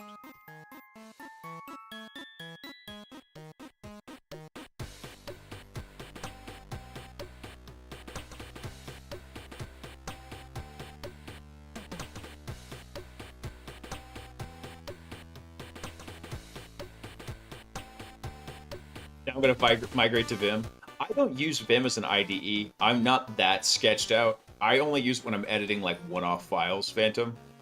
And for two reasons. One, I can't stand Nano. And for two, it's just, once you get used to it, it's very simple to this. By the way, how many of y'all know about Vim Tutor? If you hadn't seen this, Vim Tutor is literally an explanation of how to navigate in Vim inside of Vim. This is currently Vim right now. And it's just a text document. It says, hey, here's how you move the cursor, right? Use HJKL, right? There's up, there's down, right there. And so it shows you like how to actually go through it. So you can go through and it's like, hey, by the way, use escape to do this. Here's how you exit and discard. It literally teaches you how to use Vim from inside Vim. It is a great tool. And then you don't have to worry about trying to like deal with all the weirdness of Nano. I don't know why I can't stand Nano.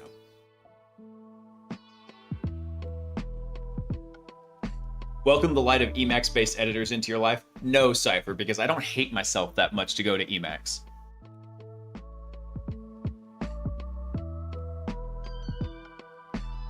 Vim Adventure is another fun one. It's in the browser. Oh, cool. Hold on.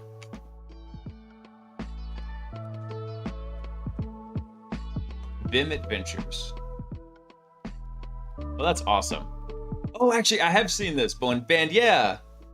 I'm actually gonna make Agent Zero play this because he wants to learn how to type better, and because he doesn't type well at all.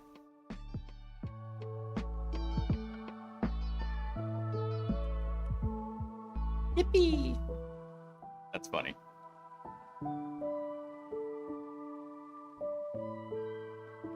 I love the Lunar Vim setup for security code review. I have not seen that, Ken. It sounds awesome though.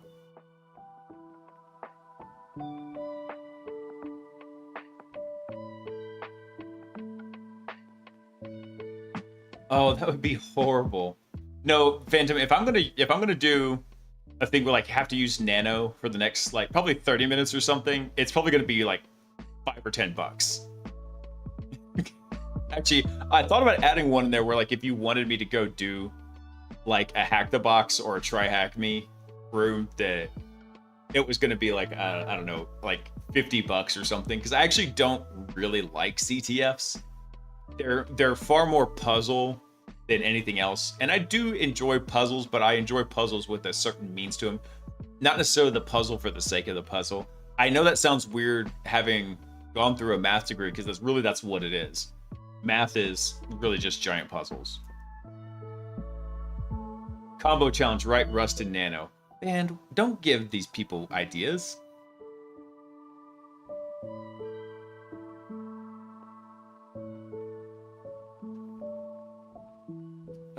Let's see. All right, so before I got off onto how to learn Vim and get away from the degeneracy of Nano.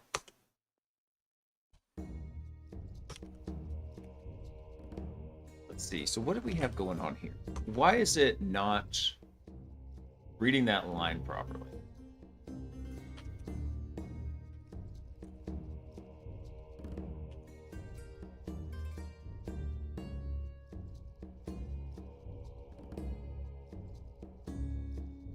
There's something interesting going on here when it does this. Hang on, I want to do something real quick. So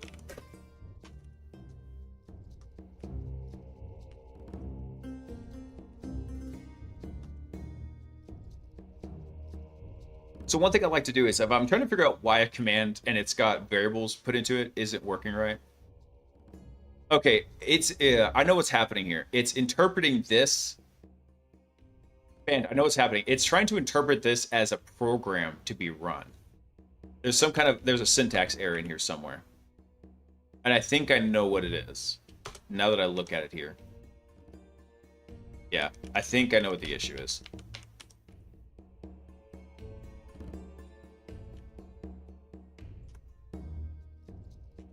Let's see. Yep. For some reason, that backslash looked like a backslash, but it wasn't. Did you notice that this one here, hold on, let me undo it. Notice how this one is weird? There's something weird here. It's probably a Unicode thing in here, but notice how this backslash isn't actually a backslash, and as soon as I come in and clear out, actually, it looked like what was happening is, that's what it is. The trailing space there is what's messing it up. Because now it's backslash, it's escaping the space and not the line return. That's what it was. Yep. Hold on, did I get that right? Yeah. Let me change this back here. Yep, that was what was causing it. Write that, and then run the server. There we go. Yep. Okay, so hold on. Just for anybody else trying to figure out what was happening here, I'll show you real fast. So what's happening with this command here? This is the command that we've got, right? So we have all the different environment variables, or not the environment variables, but the program variables that we want to run being passed in here. And you notice that this one here, for some reason, it was not read. Basically meaning, hey, all these basically get put into a single line when it's executed. So what's happening here is this. What we had is we had some command here, right? So we had like, in this case, we had docker run. And then we had a space. I'm going to put the spaces here in yellow. And then the backslashes I'm going to put in red right here. So then we had a backslash. Now there's a hidden new line character in here, right? So there's like a hidden new line that's happening. That's the line return. So that every time we put in something like attack V, then at the end, we put in a space, and then we put in that slash, and then there's the hidden new line that's happening here. So what happened is, in one of these TAC Vs, though, we had our data, we had the space, right?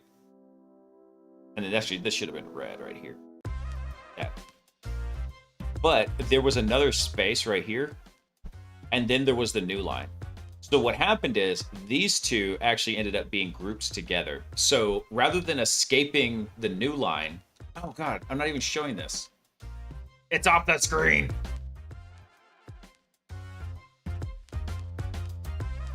There we go. So here, let me run through this again real quick. So typically what you do is you do a space, backslash, new line. Space, backslash, new line. What had happened is at the end of this one line, there was a backslash, another space, and then the new line. This backslash here is escaping the new line, basically saying don't interpret it on the console input, interpret it as part of like we're sending this to the command. So basically ignore it. And this is how you put those individual arguments for the program, the variables, into different lines. Well, there was a hidden space right here. So this backslash was escaping the space and not the new line. It was trying to execute the command early, is what was happening. Rude. Very rude. But anyway, the point is now the server's up and running. So we can hop back in here and start the LangGraph dev server. That's... Sorry for the flashbang. All right. But now, more importantly, we come back over here. Boom. Now the studio is connected. Awesome. Do you even bash, bruh? I do. I do bash sometimes, but the white space trips me up sometimes.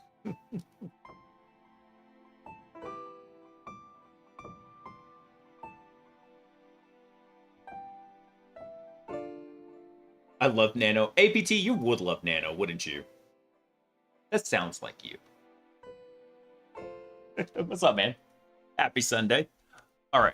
I want to work on the exploit agent for just a little bit, but to do that, I need to make a new pickle. I'm going to do a little bit of pixel. Oh, come on. Why you log me out every 5 minutes? Hang on.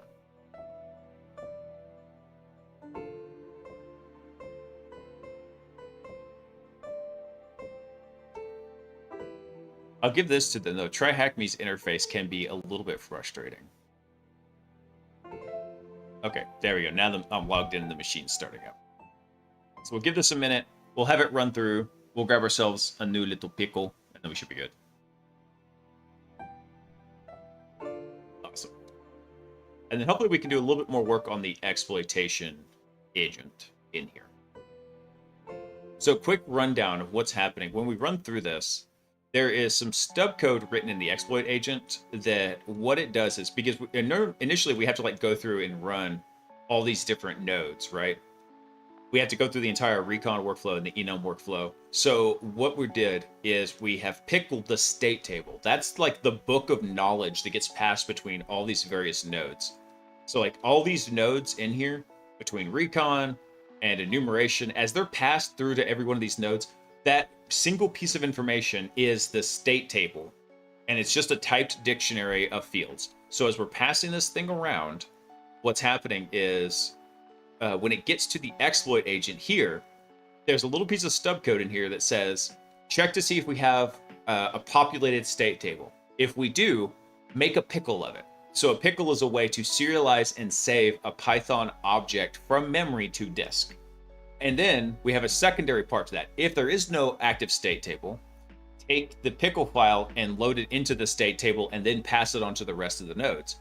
What this allows us to do is we can do one quick run through the rest of these nodes. And then once we have that pickle file, we can make changes and we can just run the exploit agent by itself. We don't have to worry about trying to do other material with it. We can let it just do its own thing.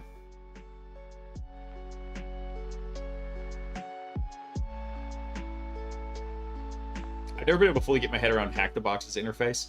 Hack the Box's interface isn't too bad. Try Hack Me's though, it does a couple things that I don't like. One is it logs me out consistently for no good reason whatsoever. But two is after I log back in, I have to refresh the interface just to be able to get like the start machine to populate correctly. So they're missing a couple of checks in here. Either that or some of the filtering extensions I've got are messing with it. That's the only thing. The only other beef I have with TryHackMe's interface is this. If I expand this, it closes the previous one. So God forbid I want to go reference any information in here. And then it opens up this one. But then not only that, but it scrolls to it. So watch, if I come down to getting a shell, it closes it and then scrolls to it. I was like, stop auto scrolling. That's not what I want. TryHackMe always feels a little bit slower than Hack the Box, or much slower. Yeah, it kind of does. Hack the Box, I think, has been around longer than TryHackMe, though. Auto-scrolling's the future. No, it's not banned. And Ken, yes, I do remember when you had to do the little hacking challenge to get into Hack the Box. I wish they'd bring that back. I think that was pretty awesome.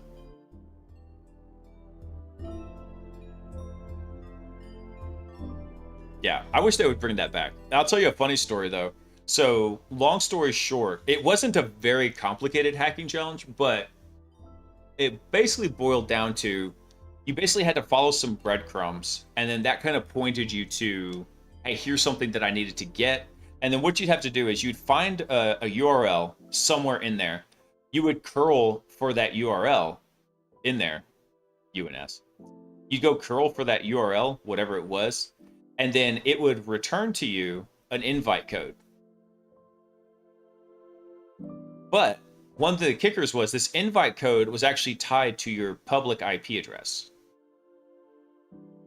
So I had a coworker that she didn't understand this is how this worked. And she kept using like an online curl thing and through some website. Now what happens then? Curl's not being executed on her computer, so therefore it's not associated to her IP address. It's associated to whatever the IP address of that server was. So she never could get the invite codes to work. So that's why I'm constantly also beating the drum of understanding the flow of data, where everything is bouncing around to. That was probably the best thing that I took out of all the Cisco networking that I did, was being able to trace packet flows kind of in my head and seeing where they're going, how they're going to appear when they arrive, and what they're going to look like when they come back to me.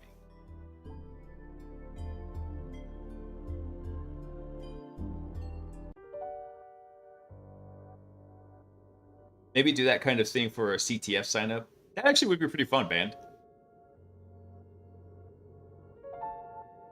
Let's see. I think the bot should be done spinning up now. Yep, it did. Awesome.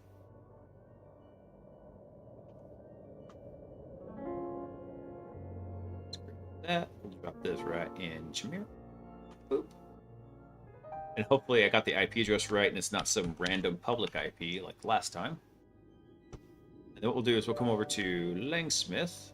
Let me collapse these down.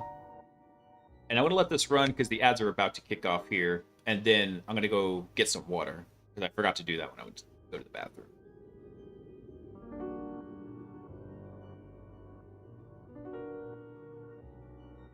Okay. Cool. So while this is running, I'm going to let the ads run, guys. And then I'm going to go get you some water. So I'll be right back.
All right, I'm back.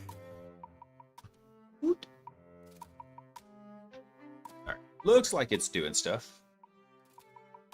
Although we should be beyond the recon tool node. That looks sus.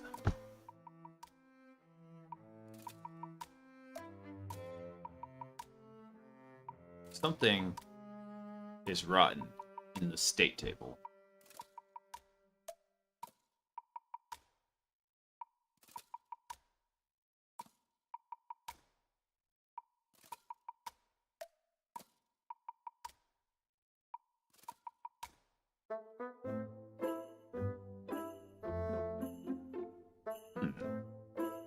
Yeah, let me cancel this run real quick. Something's jacked up in here. It should have been running just fine. Let's look at this trace real fast. So it did an in-map port scan. Get all this info back.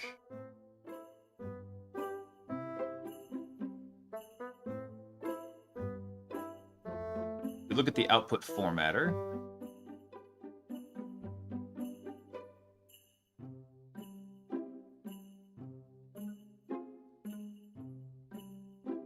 One host is up, 0 down. Okay, so it looks like it's not detecting any ports being open. Oh, because I am an idiot. That's why. Idiot with a capital I. We're not connected to the VPN. That'll do it. There we go. Yep. I'm a dummy. 9 times out of 10, that's usually my dead giveaway. I'm a dummy. Let me double check this. 1010, 194, 228. Yep, okay. We got that. And it.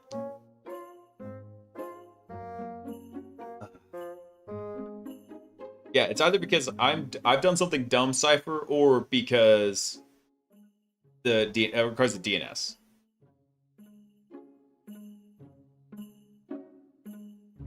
That's usually what it is. Okay. Now we'll let this run for just a second. Thankfully, it doesn't take very long to actually execute and go through this part.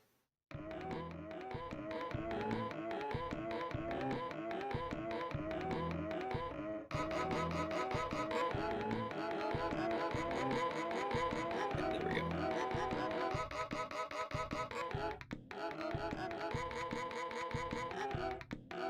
Awesome.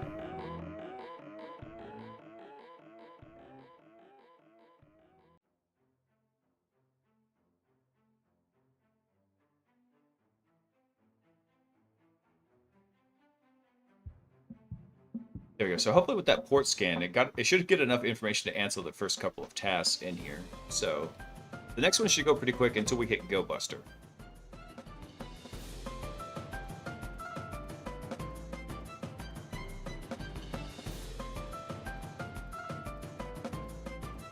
So task 0 was validated, task 1 is validated. Now it should be on to like task 3.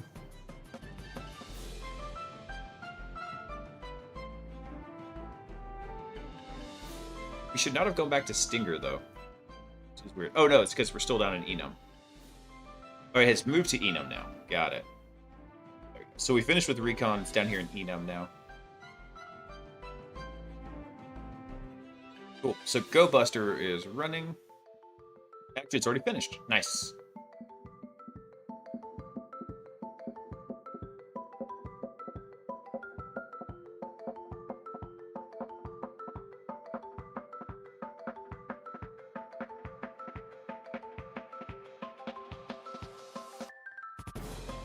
Ask unanswered. That is unacceptable, sir. So why are we running Go Buster again? What happened here?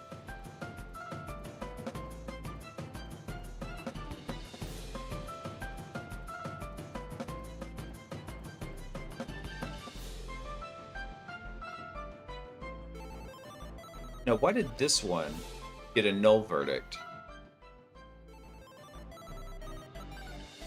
So for some reason, what version of Apache is running did not come back properly.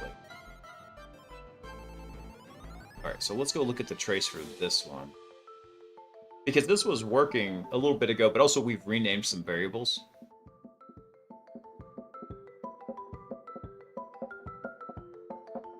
Okay, so the validator says, hey, what version of Apache is running? We have...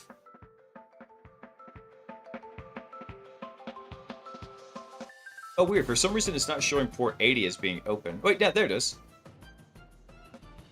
Yeah, Apache 22, right there, or 2429. Yeah, this came back. What happened?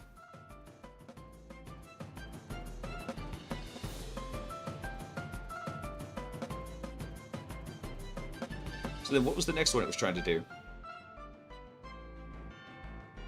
Use GoBuster to find the hidden directories. Okay.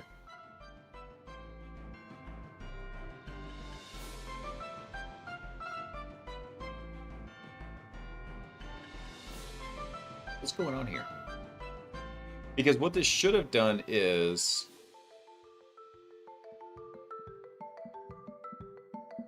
Oh. Oh.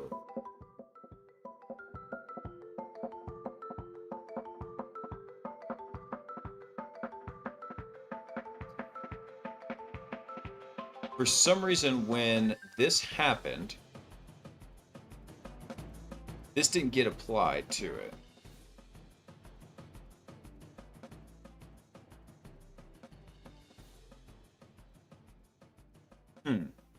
So what should have happened here is when this verdict came back, it should have been applied to the task, which version of Apache is running. So if we look at our tasks, this should have been task here. So that enum one worked. Both of these were to recon. Okay, so there's a fault in between recon and enum. There's a difference between the two. And it didn't append the verdict over here. See that? That's okay, because there was an update we wanted to make to this anyway. So if we look at the host entry in here, the verdicts weren't getting updated in here anyway. So let's go fix that. And I think that's going to help moving forward to the rest of these. So I don't think we'll actually work on the exploit agent today. There's some changes we've got to make here. We'll look at the validator here.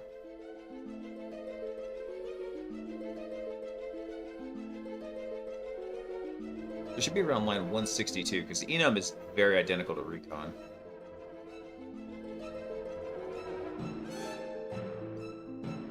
Yeah, it should have been right here.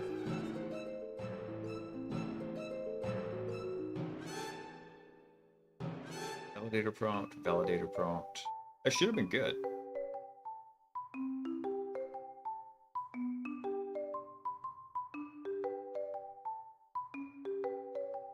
Have you considered adding exploit DB results functionality based on the in-app scan results for a service or port scan detection of vulns? I think it would, Bobby, especially for like some of this more simple boxes in here. And yes, actually, there will be one that will be part of the exploit agent in the future. We'll have exploit DB queryable. 3-liner. Thanks for coming online, man. It's like, forget one-liners. I'm a 3-liner. Now the question is, why did that task not update?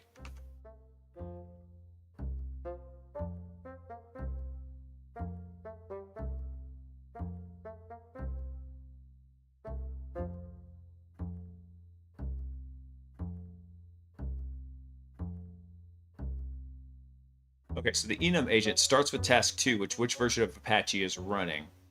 That goes to the validator for the pre-flight check. And we get an answer. Bam. Okay, so over here on the enum agent, it then goes to 3. But if we come over right here and we say we view the state table, what we should see is... I think I could move this. Can I not move this? Rude.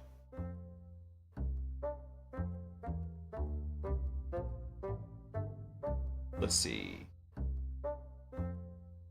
What task was this we were looking at? I think that was task 2. Yeah. Oh, it did have a verdict in here. Okay, perfect. So we did have a verdict get appended to this. Awesome. So that's not an issue there. However, what we need to do though is get the host and go drop that back in there. Because what we want to do is, since this task was associated to that host, what we're going to do is we're going to cross-correlate these. We added a new field over into the host entry. And it doesn't show up well in here. Hang on. It shows up pretty well in here, though. I come over to view state. So if I look at the host entry in here, there's an array for verdicts. So every time a task associated with this IP address gets completed, we would throw that into this verdict here. Okay, so we need to go fix that. So let's see where we want to do this. That's probably going to be in the validator.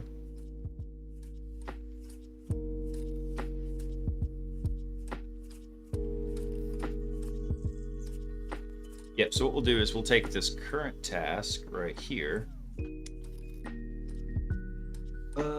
Let's make a note.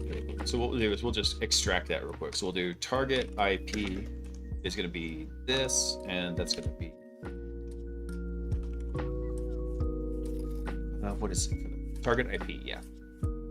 that's going to be our target IP address. And then we want to look that host up in the host file. So then what we'll do is we will look at the state table.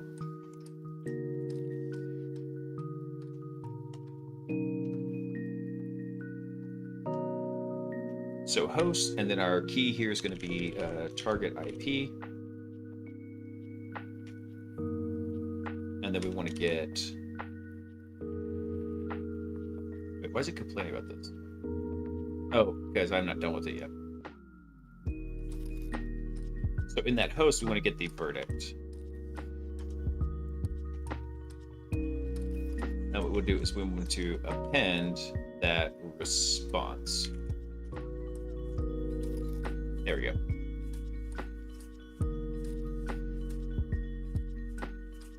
Awesome. So then I should just be able to copy this over to enum also. Oop, there we go. So now, after these tasks get completed, it should start populating that. Make a new thread. I'm going to run this again real quick. And we'll let it do its thing.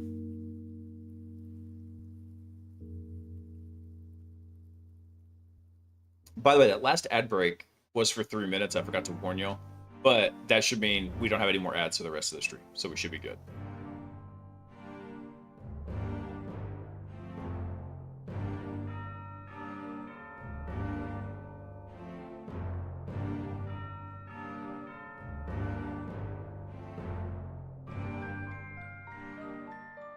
Okay. So we hit the tool node with what?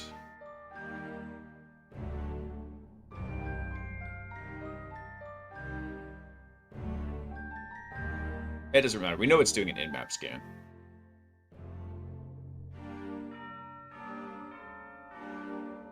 Ah, there we go. So then we do a host update. It's going to do the validator. So now if we come look at the state table here. See, now we've got, there we go. So the verdicts are starting to stack up. Awesome.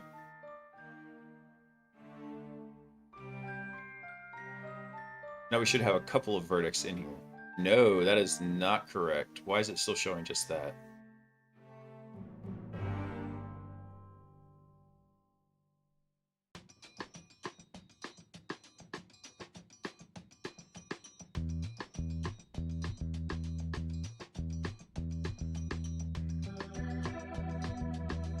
Task unanswered.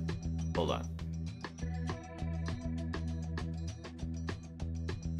It's stuck in some kind of loop again here.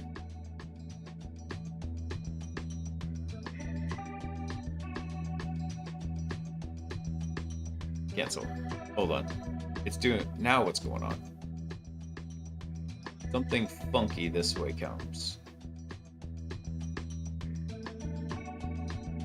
So let's look at the initializer real quick and see what tasks were assigned to recon. Okay, so just the first one. All the rest were assigned to enum, and then one to exploit, which is fine. So recon comes through, does a single in-map scan. It's good. Enum comes through, finds the first task, goes and runs a validation against it, finds we're running SSH. That's fine. Runs a second validation against it. What version of Apache is running? That's good. And then we get to the next validator. This one should be, what's the hidden directories? We don't have an answer. So then what should happen is we should run GoBuster. Ah, there we go. File does not exist. Okay, so that's part of the issue here. So we'll have to go through and double check how this is being mixed in here. But that's not a big deal, because what we can do is we come over here to our robot pages, CLI,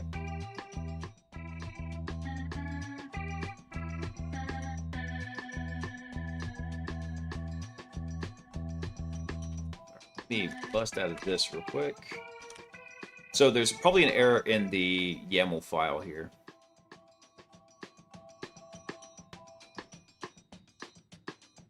information gathering, go buster. Okay.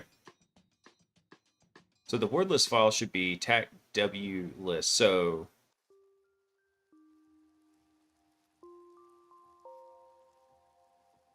oh, that's why.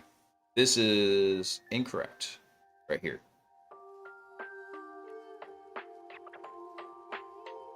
See that? It's trying to pass in root robo pages. Okay, so yeah, the Docker YAML is exact.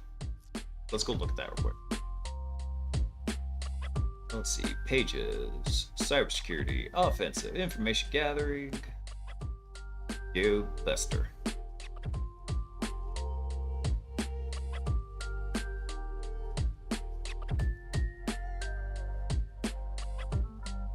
So for some reason, it sees the current working directory as something different. See how it's wanting to mount this to data in here?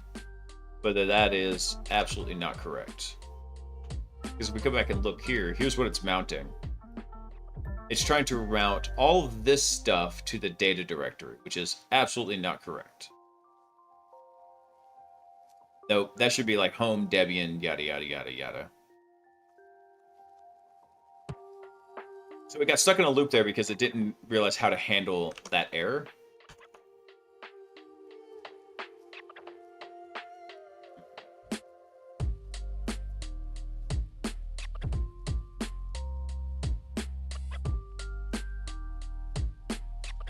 How do we change that? Like because I know there's a way in here.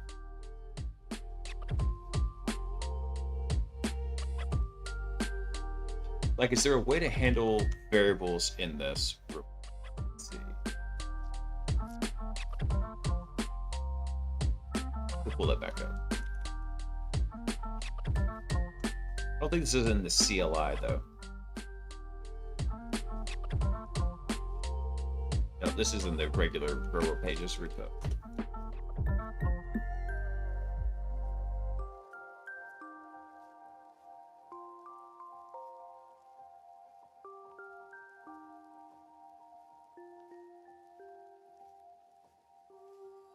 Valid syntax for parameter interpolation. That's fine, but like, where do we specify the parameter?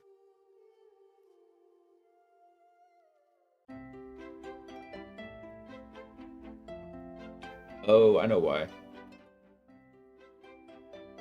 Yep. So again, this is where I was talking about, let's think about the chain of execution and the flow of data, because oftentimes they're trashing the flow of data.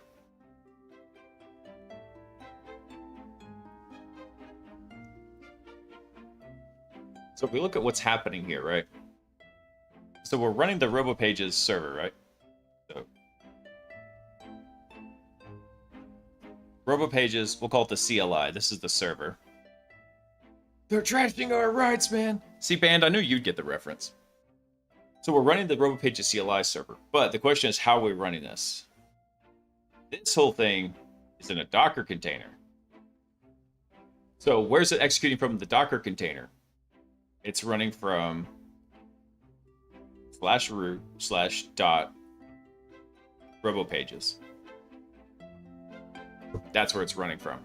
So what is the current working directory? It's showing up as that. So there's got to be another way to pass variables into this, though. I doubt they didn't account for this.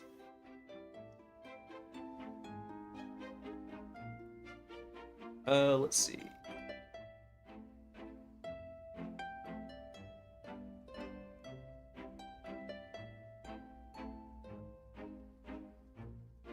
So here's the parameter right here for foo.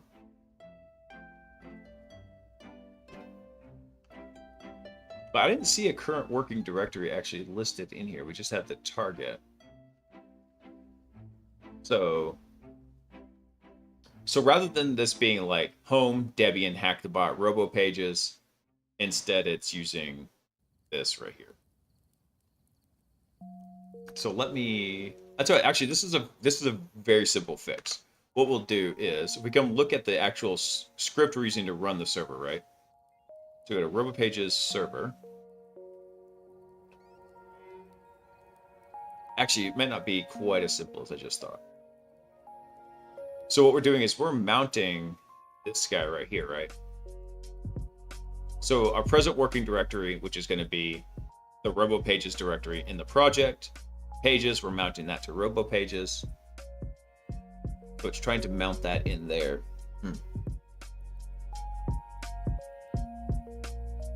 And the problem is, like I said, keeping track of the flow of data. You don't have nested Docker containers in here. So what happens is the RoboPages CLI actually spawns a new container for GoBuster. GoBuster. So when it spawns this new Docker container, these two are completely separate. So it's got its own file structure to it. And whenever it mounts something, it's actually mounting from the host to the container. It's not mounting from like container to container, right? So it's not like we're having to like do linking in that fashion. So some way in here to tell it what that word file is going to, what that word list is going to be.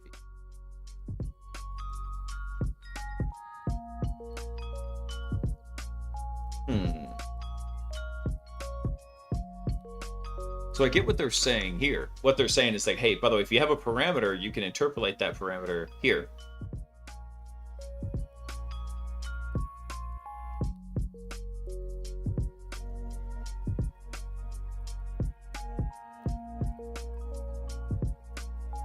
The question is, can we define like a global variable?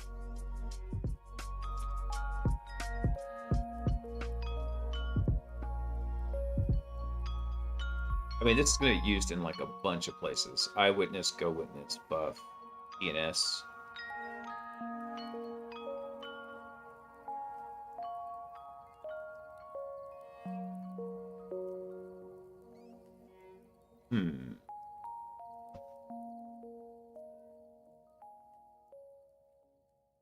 Actually, let me look at something real quick in the CLI because I have a feeling that that's like a special reserved keyword possibly in there.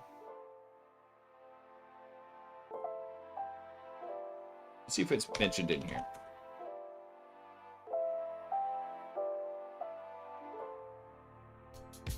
Check if template references any assets in current working directory.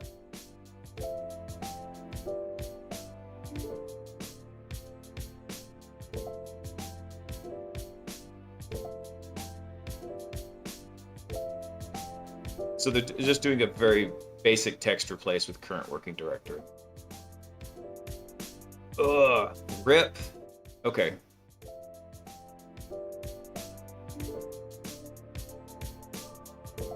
We'll look at this templates in here. So do a lazy regex looking for current working directory.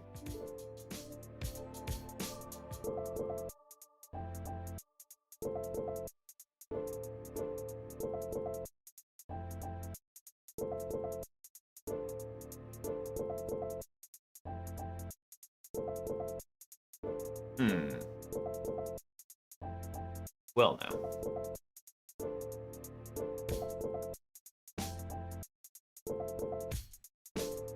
That is unfortunate.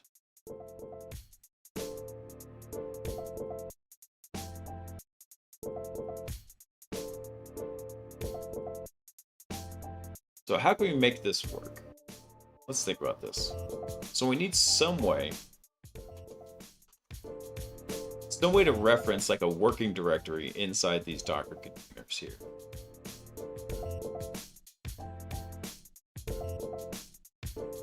Because the problem is when we're referencing current working directory, it's using the current working directory from RoboPages running in the Docker container.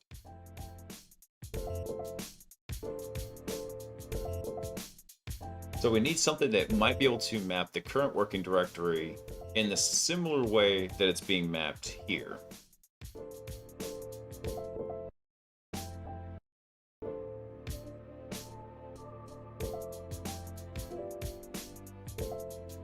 Let me look at that script file again real quick.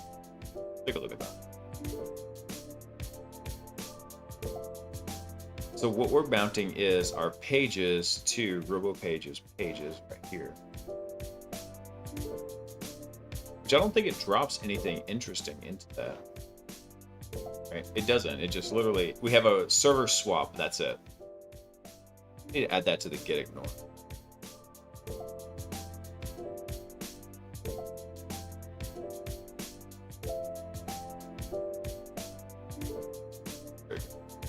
Yeah, because we don't want that in there at all.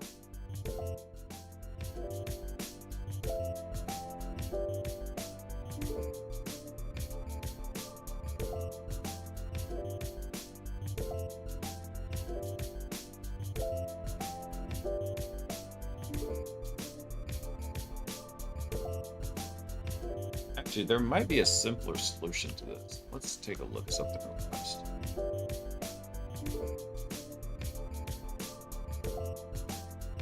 We don't have to use strict volume mounts, and like we could actually use like a Docker volume, basically like not host path mounts.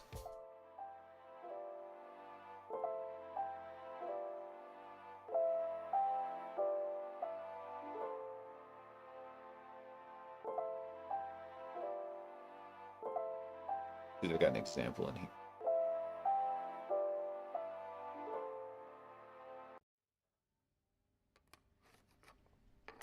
I don't, but I know how to find one.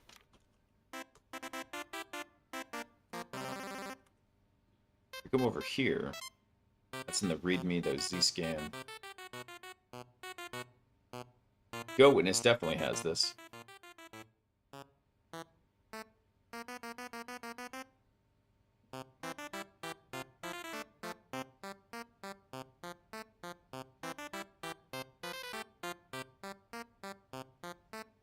So here's our volumes.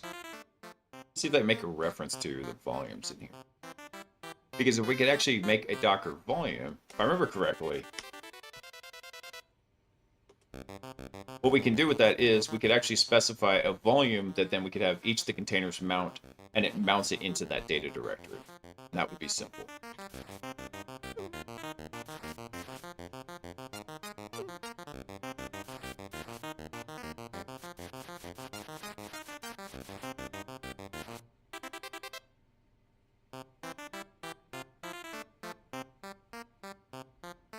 Is that really it? Let's see.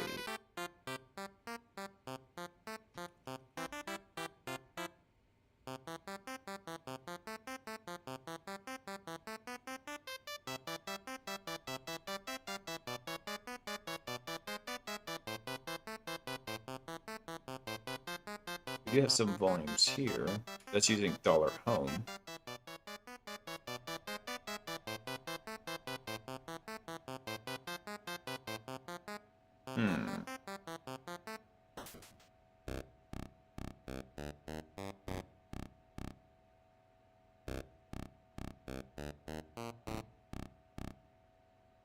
Wait, can you set an env variable in here?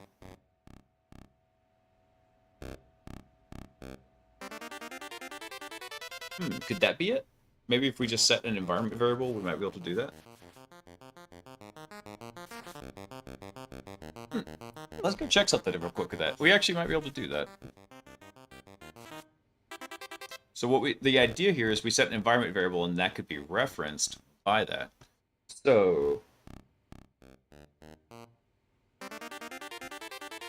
let me reference that real quick. Let's see, Docker run set environment variables. Tag E, that's it. So we might be able to just configure this in place, and that's a technical term.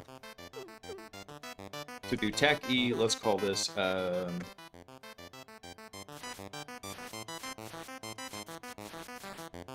working dirt, and that is going to equal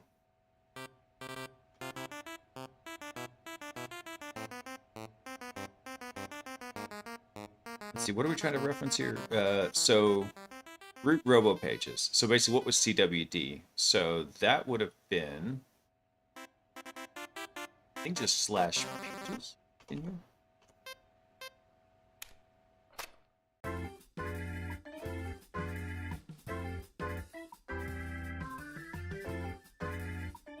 believe that's where we want it. So working dir would be this right here, if I remember correctly.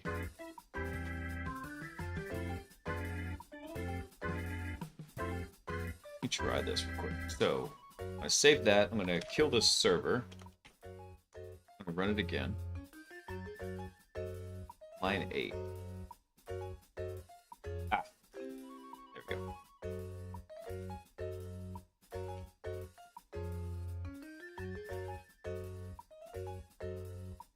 Okay, so it doesn't throw a fit about that, but now what I need to do is, what I want to try to do is actually interpolate this into GoBuster. So rather than using PWD,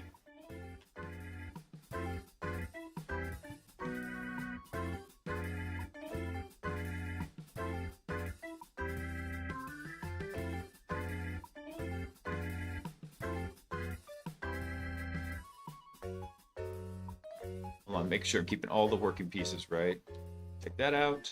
I don't think I want pages. I think I just want...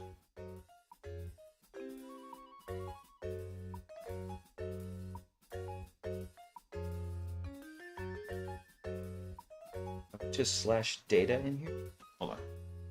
Let's look at GoBuster. So we want to mount the data directory. So working directory. Okay, so we want the working directory to be set basically to PWD in here when this runs. That's what we want.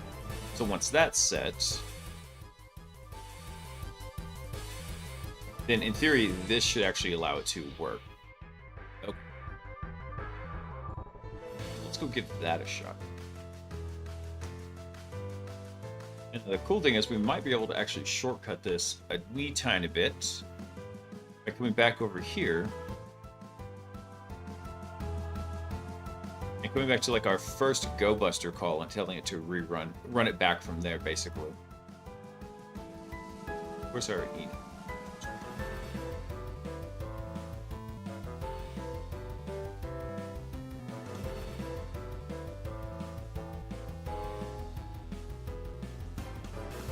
This is recon.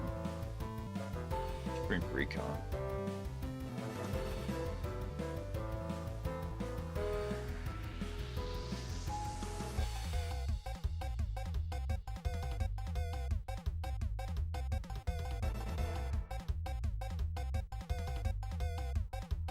What did I don't rerun from there. That's the validator. I want to rerun it from here. Rerun from here. See what happens.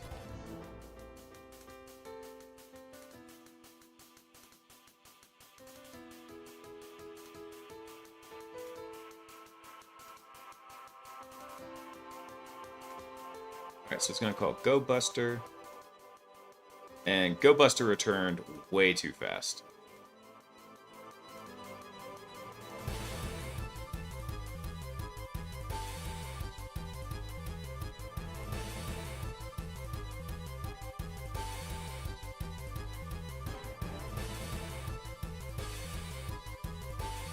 Oh. So actually we can pass in a local volume name.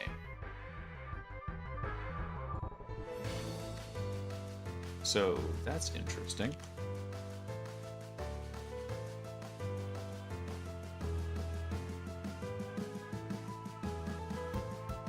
I wonder if that's something that it does in the background. Let me look at something.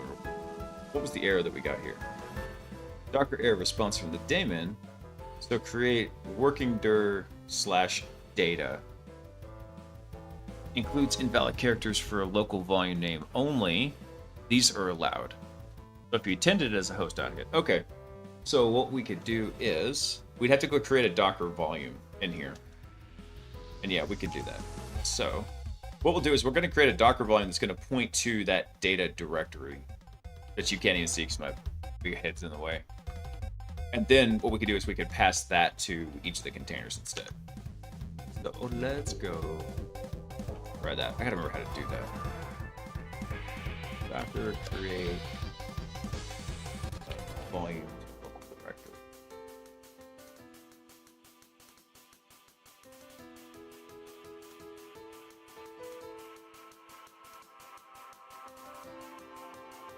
No, that's not what I want. Docker volume curve. Let's see.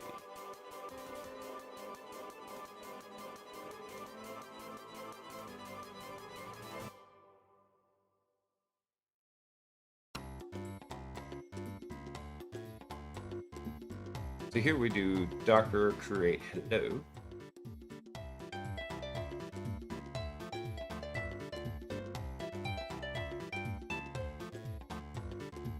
I know there's a way to do this. I've seen other people do that.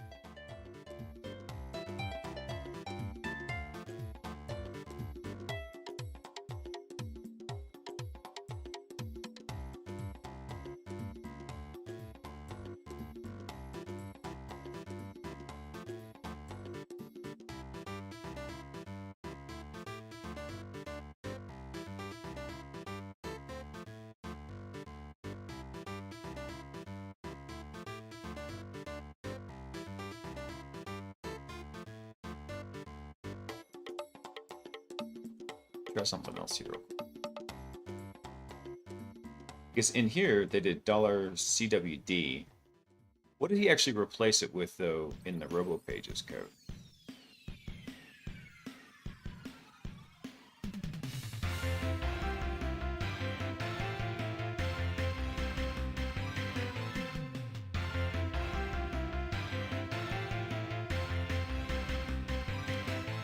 Let me double check that real quick, because I know that he does a search for CWD and then changes it with something else.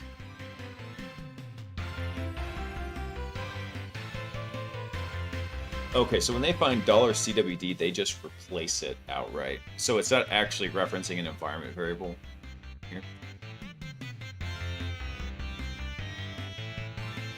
We'll probably need to unwrap it. Let me try that. So I come in here, if I take out... Oh.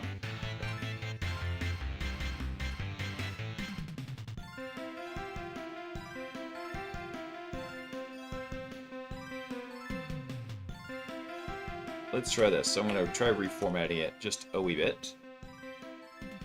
And then try running it back one more time.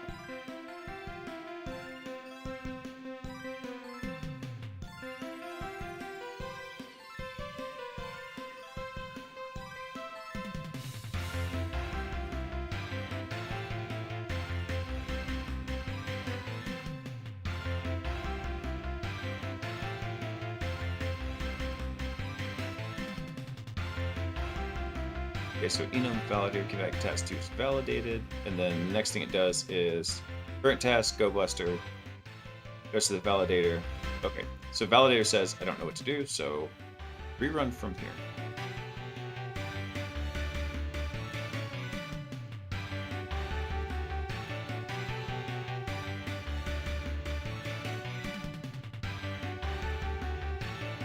Cancel, because it's already gone to the output formatter. So I know that did not work.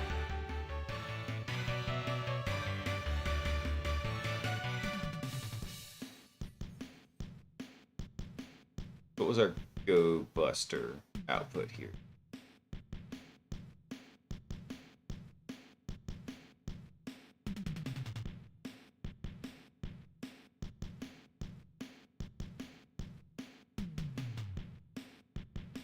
All right, let me see how this got interpreted on the server side.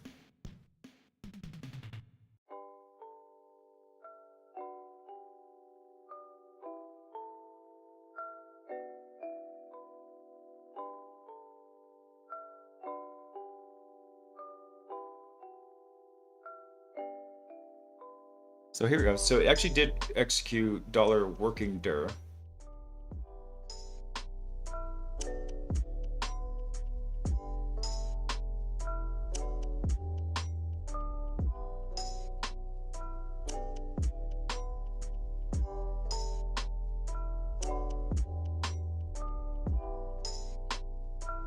Oh, you know what? I just realized. Again, we're running across this issue here.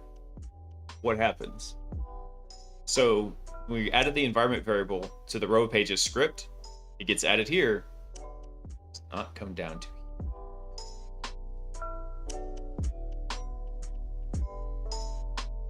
So I think we can get around this though, because one thing we can do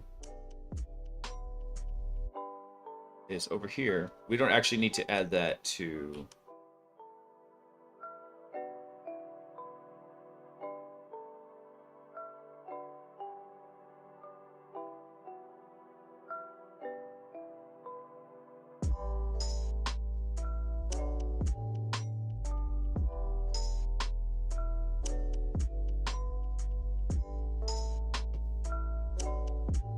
Dang it, let me think about this.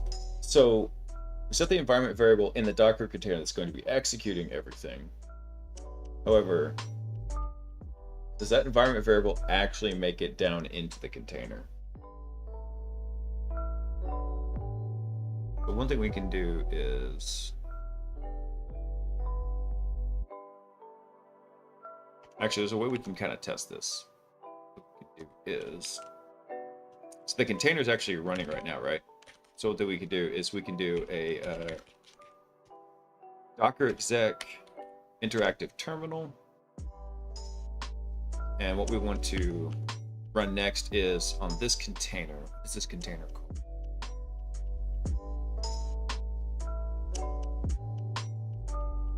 Docker PS.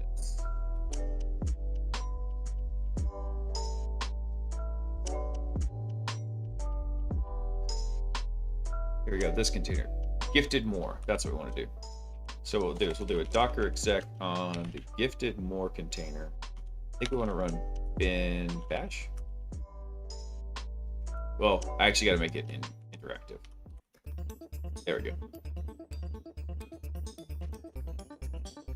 Let's see, present working directory, cd home.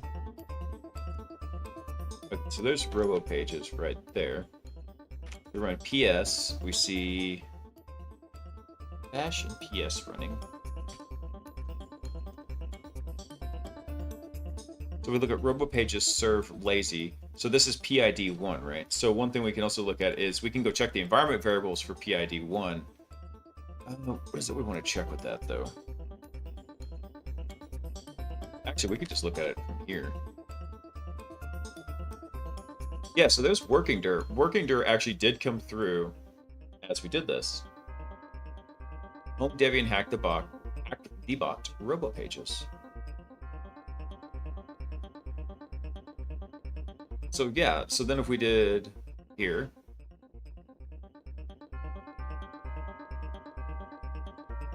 $working dir / data. Now what was the error that we got again? Let's see.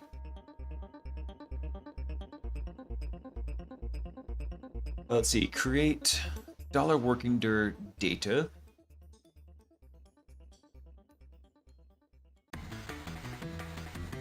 Because you have to use the absolute path of your... That's what I had expected it to do. Now, why is it trying to create a volume for this? Is it detecting that there's a volume in there already? I don't know if this is a robo pages issue, where it's sitting there and it's looking at this and saying, hey, by the way, we think this is a volume. We're going to try and make it a volume and do this. But that's not helpful, because instead what we want is we want all this stuff to kind of come in there and be available already. If we make a new volume, this stuff's going to be in there.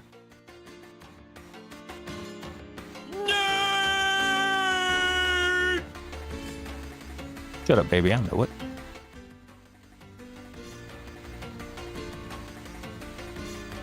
Let's see.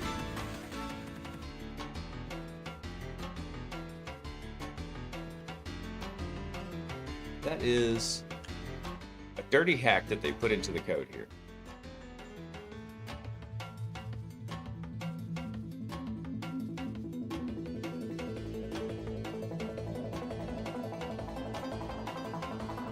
I love that, just like, hey, look for current working directory and replace it with this. Bam. Kill him, Smalls. So I think if we actually wanted this to work... Yeah, don't remind me, Ben. I think what we probably have to do is have it come through and do some kind of a regex to look for this and check for a...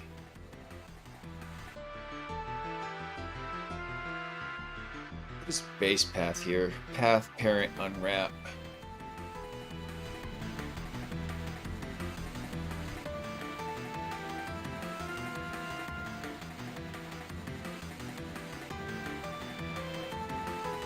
Do I include AI into my FMP? Yay or nay? No context. Go. No. Nay. Nay, I say.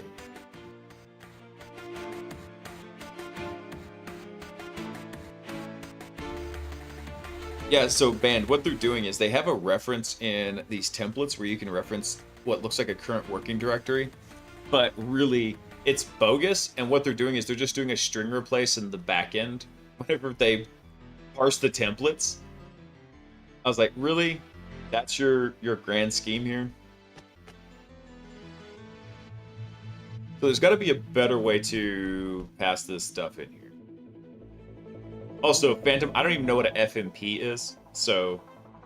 But usually my first reaction when anybody asks me any question is no.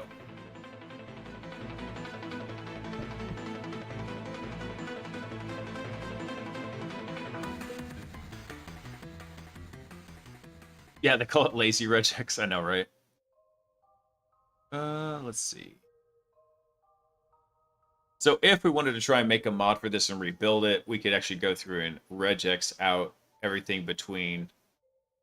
Oh, come on. I didn't want to actually go to it. Anyway.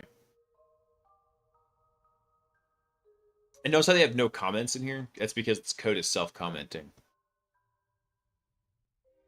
So what we could probably do, if we wanted to try and update robo pages, which I really don't, is go through and actually add a little bit of check in here to look for lines that after this explicitly is found, look for other variables in here that could be referenced.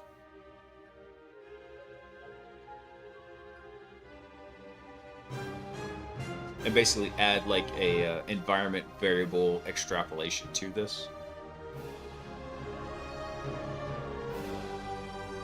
Has anybody actually opened any issues for this ever? Is an issue. Anything. Really? That's it? Nothing? Nobody's even opened an issue on this? Lame. What about in... I know I've opened an issue in RoboPages CLI, but how many are still open? 3 closed. What were the closed ones? That one was also me.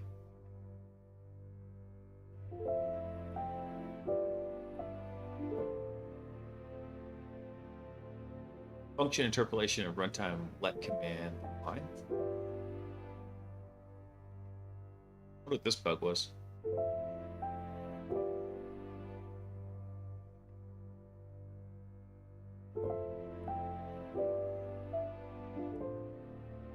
Interesting. Not the one I've run across. So what I need is I gotta have some way to get it to reference that environment variable whenever it's executing. So where does it actually execute the Docker command? Unfortunately, we've pretty much run out of time for tonight.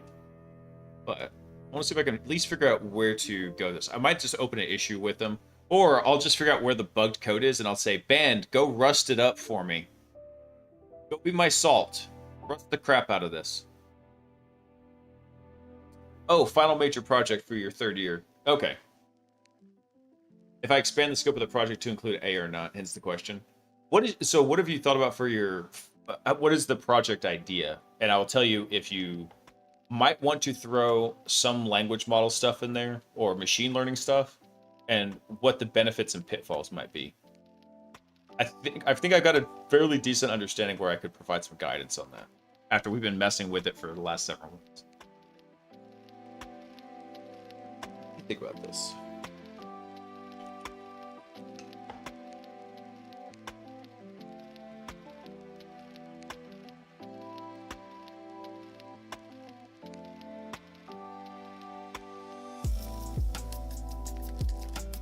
File Docker image Docker field.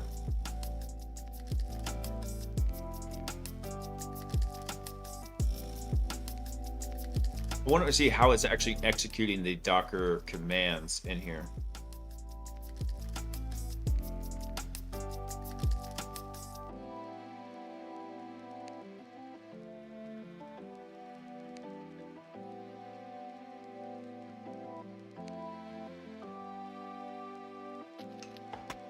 Where's it actually executing the Docker after it actually gets done? Maybe it's in this runtime. This public function docker takes an image of type string, returns a self. This is the execution flavor.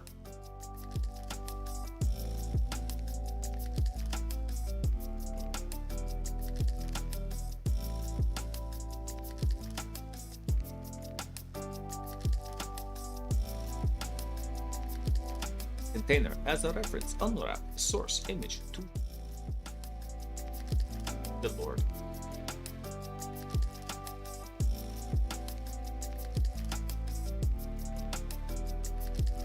Where's raw parts getting defined here?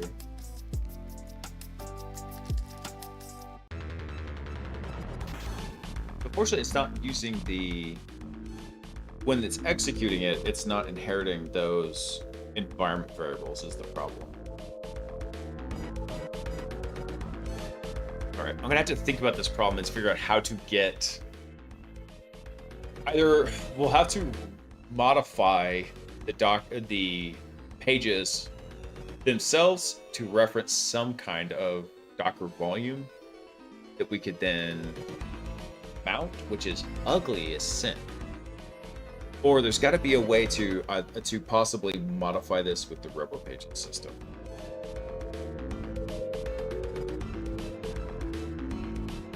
Basic project idea is a scaling honeypot distribution and monitoring application.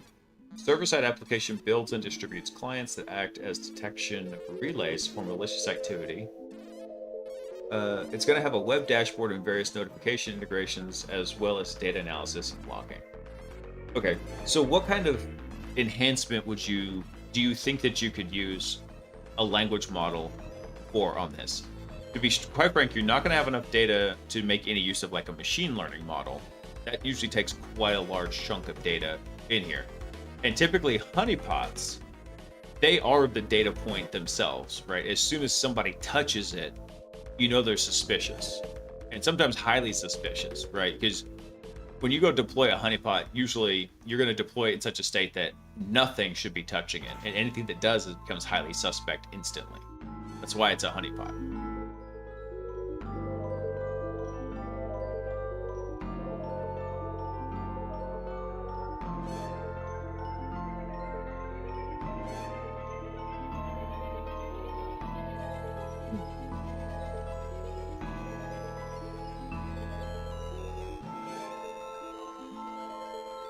I think I'm probably just going to open an issue with them and let them sort it out.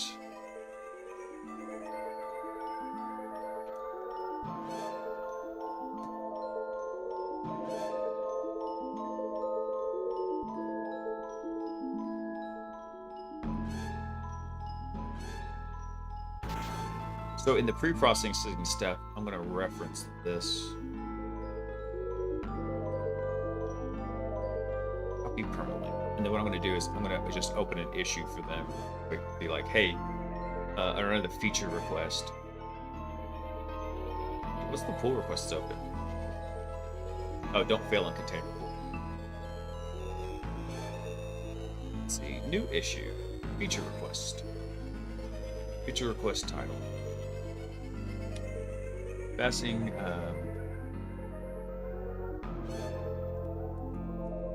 Generic environment variables in page YAMLs. I wish I had a pull request ID.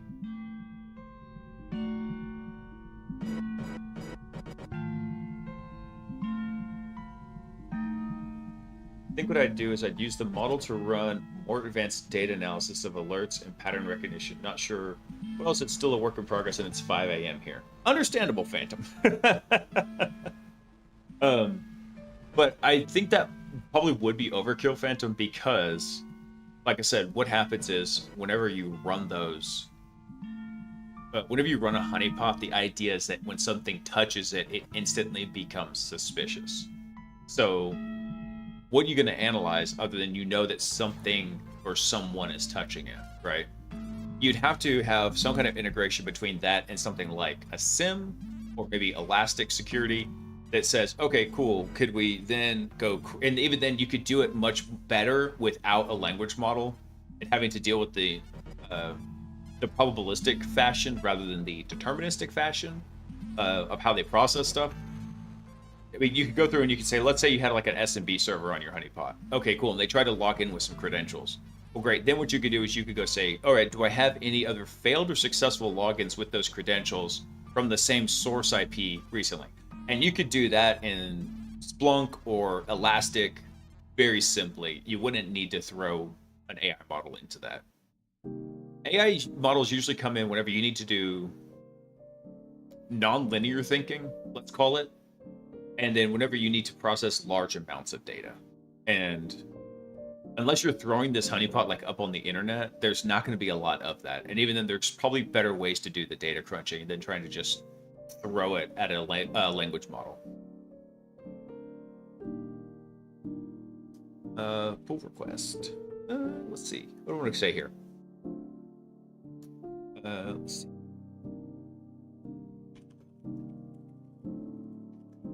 Add the ability to reference environment variables. Those in YAML files, template in page YAMLs. Let's see.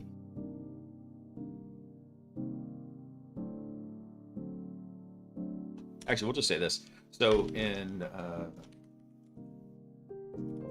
my current configuration, the CLI is running in Docker. So when referencing the $CWD magic variable, it references the path in the container.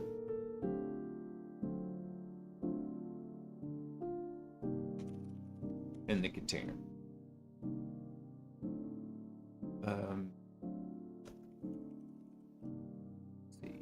So when examining the code, it showed where this institution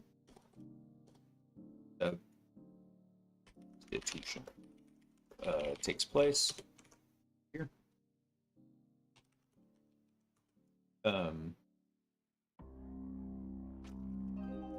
It'd be great if a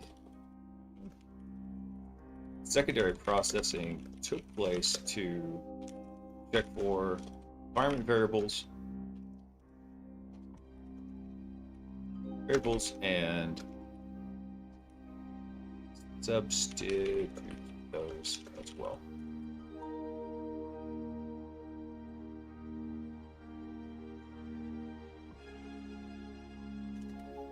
It says here, so like for example, using, so let's say we're using a modified version of the GoBuster page. So let me grab them a copy of what we're doing with this.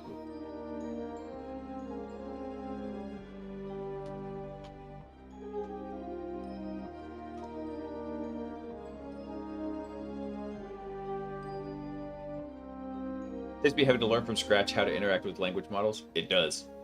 Writing a project brief over the weekend to make sure I have a hard scope to follow for my next year. If I think it's good enough, I'll send it to the Discord and get your opinions. Yeah, man, go ahead and send it over. Now, just a word of warning, I'm going to be starting back to work on Tuesday. I've been off work since mid-March. I've been on leave. And so I'm starting back on Tuesday. But I do monitor the Discord and I try to respond as quickly as I can. All right, let's see here. So I think that is the working YAML.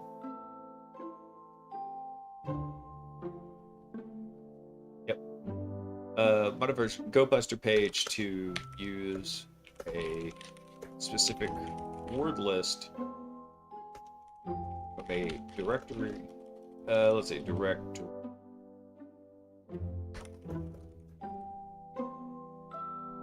On the host at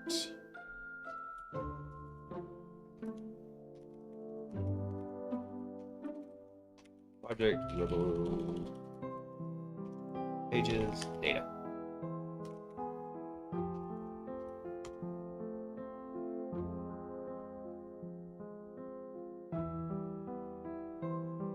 Hope work goes well for you. Thanks, man. Thankfully, I have one more day off where I can go, spend a little more time with the kiddos.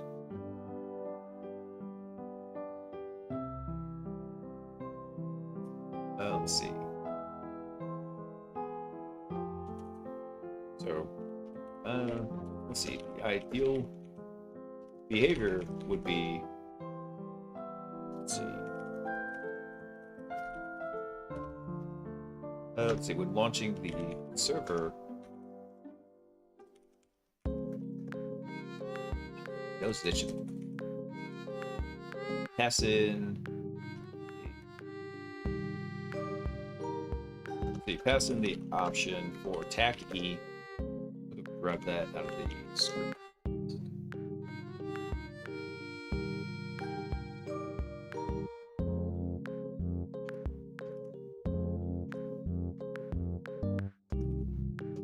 To mount. Should I mess that up? There we go. Let's see. To pass the PWD. That's the. Can't type. Trying to finish this real fast because the don't screaming wife's about to come in here and just yell at me. As the working environment variable to then be used when spitting up the Go Buster.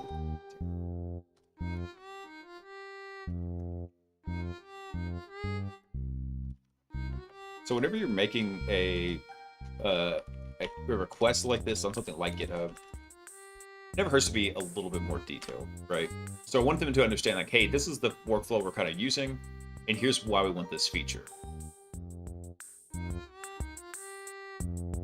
So for example, we said we're using this modified copy, and it's got a word list from a directory on the host at project robo pages data. There we go. So the ideal behavior would be when launching the server, pass in server in Docker. You pass in the option techie to pass the PWD as the working dir environment.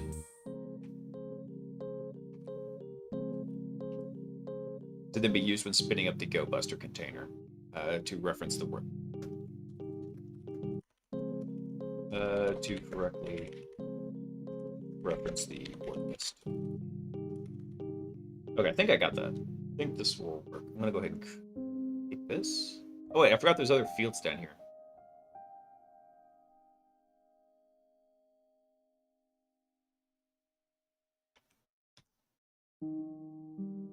Forgot there's this part right here. Summary. Go. Basic example. Okay. Forgot there was these other fields down here. I think that's really cool whenever you can build this out.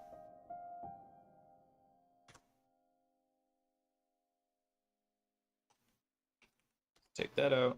There we go. Drawbacks. I don't know Rust, or I do it myself. Please don't hate me.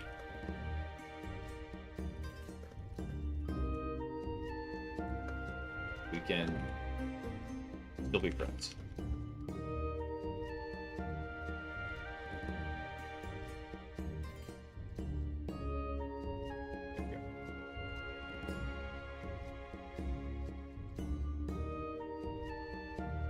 Let's see, my current configuration looks like this.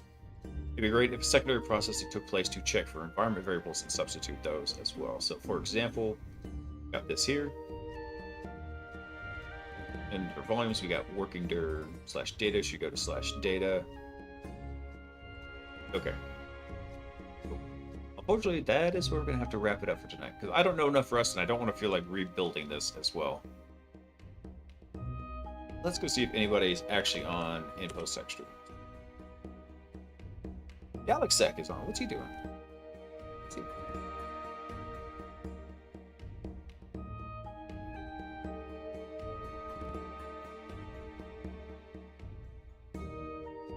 He's doing art and DaVinci Resolve.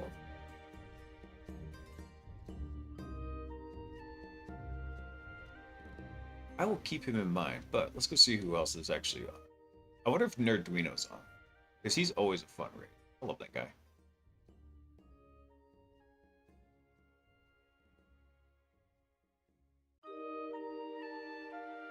Science is always on. He's a cool guy.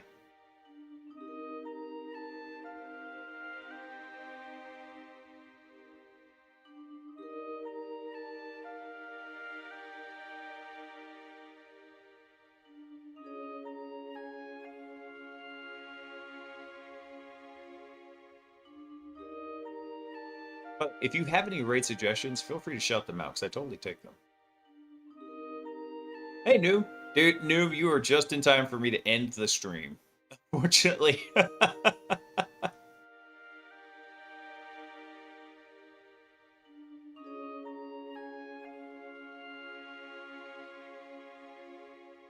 Let's see. I know, man. It's like you always seem to pop in there just like as we're getting ready to rack up. I've been doing good, though, and I've been having a good day.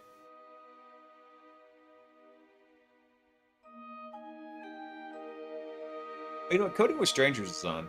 He's a fun dude.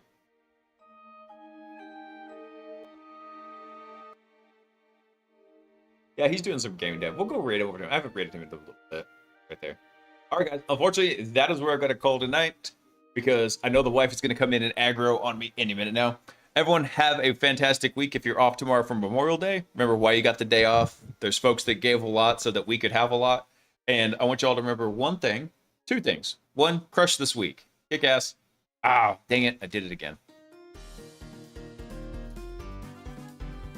I did it. Hang on. There we go. We're up to 12 times now. All right, guys. So remember two things.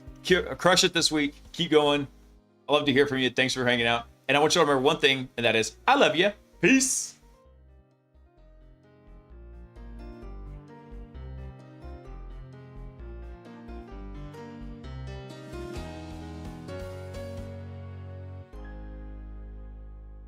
Good night, Frozen. By the way, I love my Air Force Quick.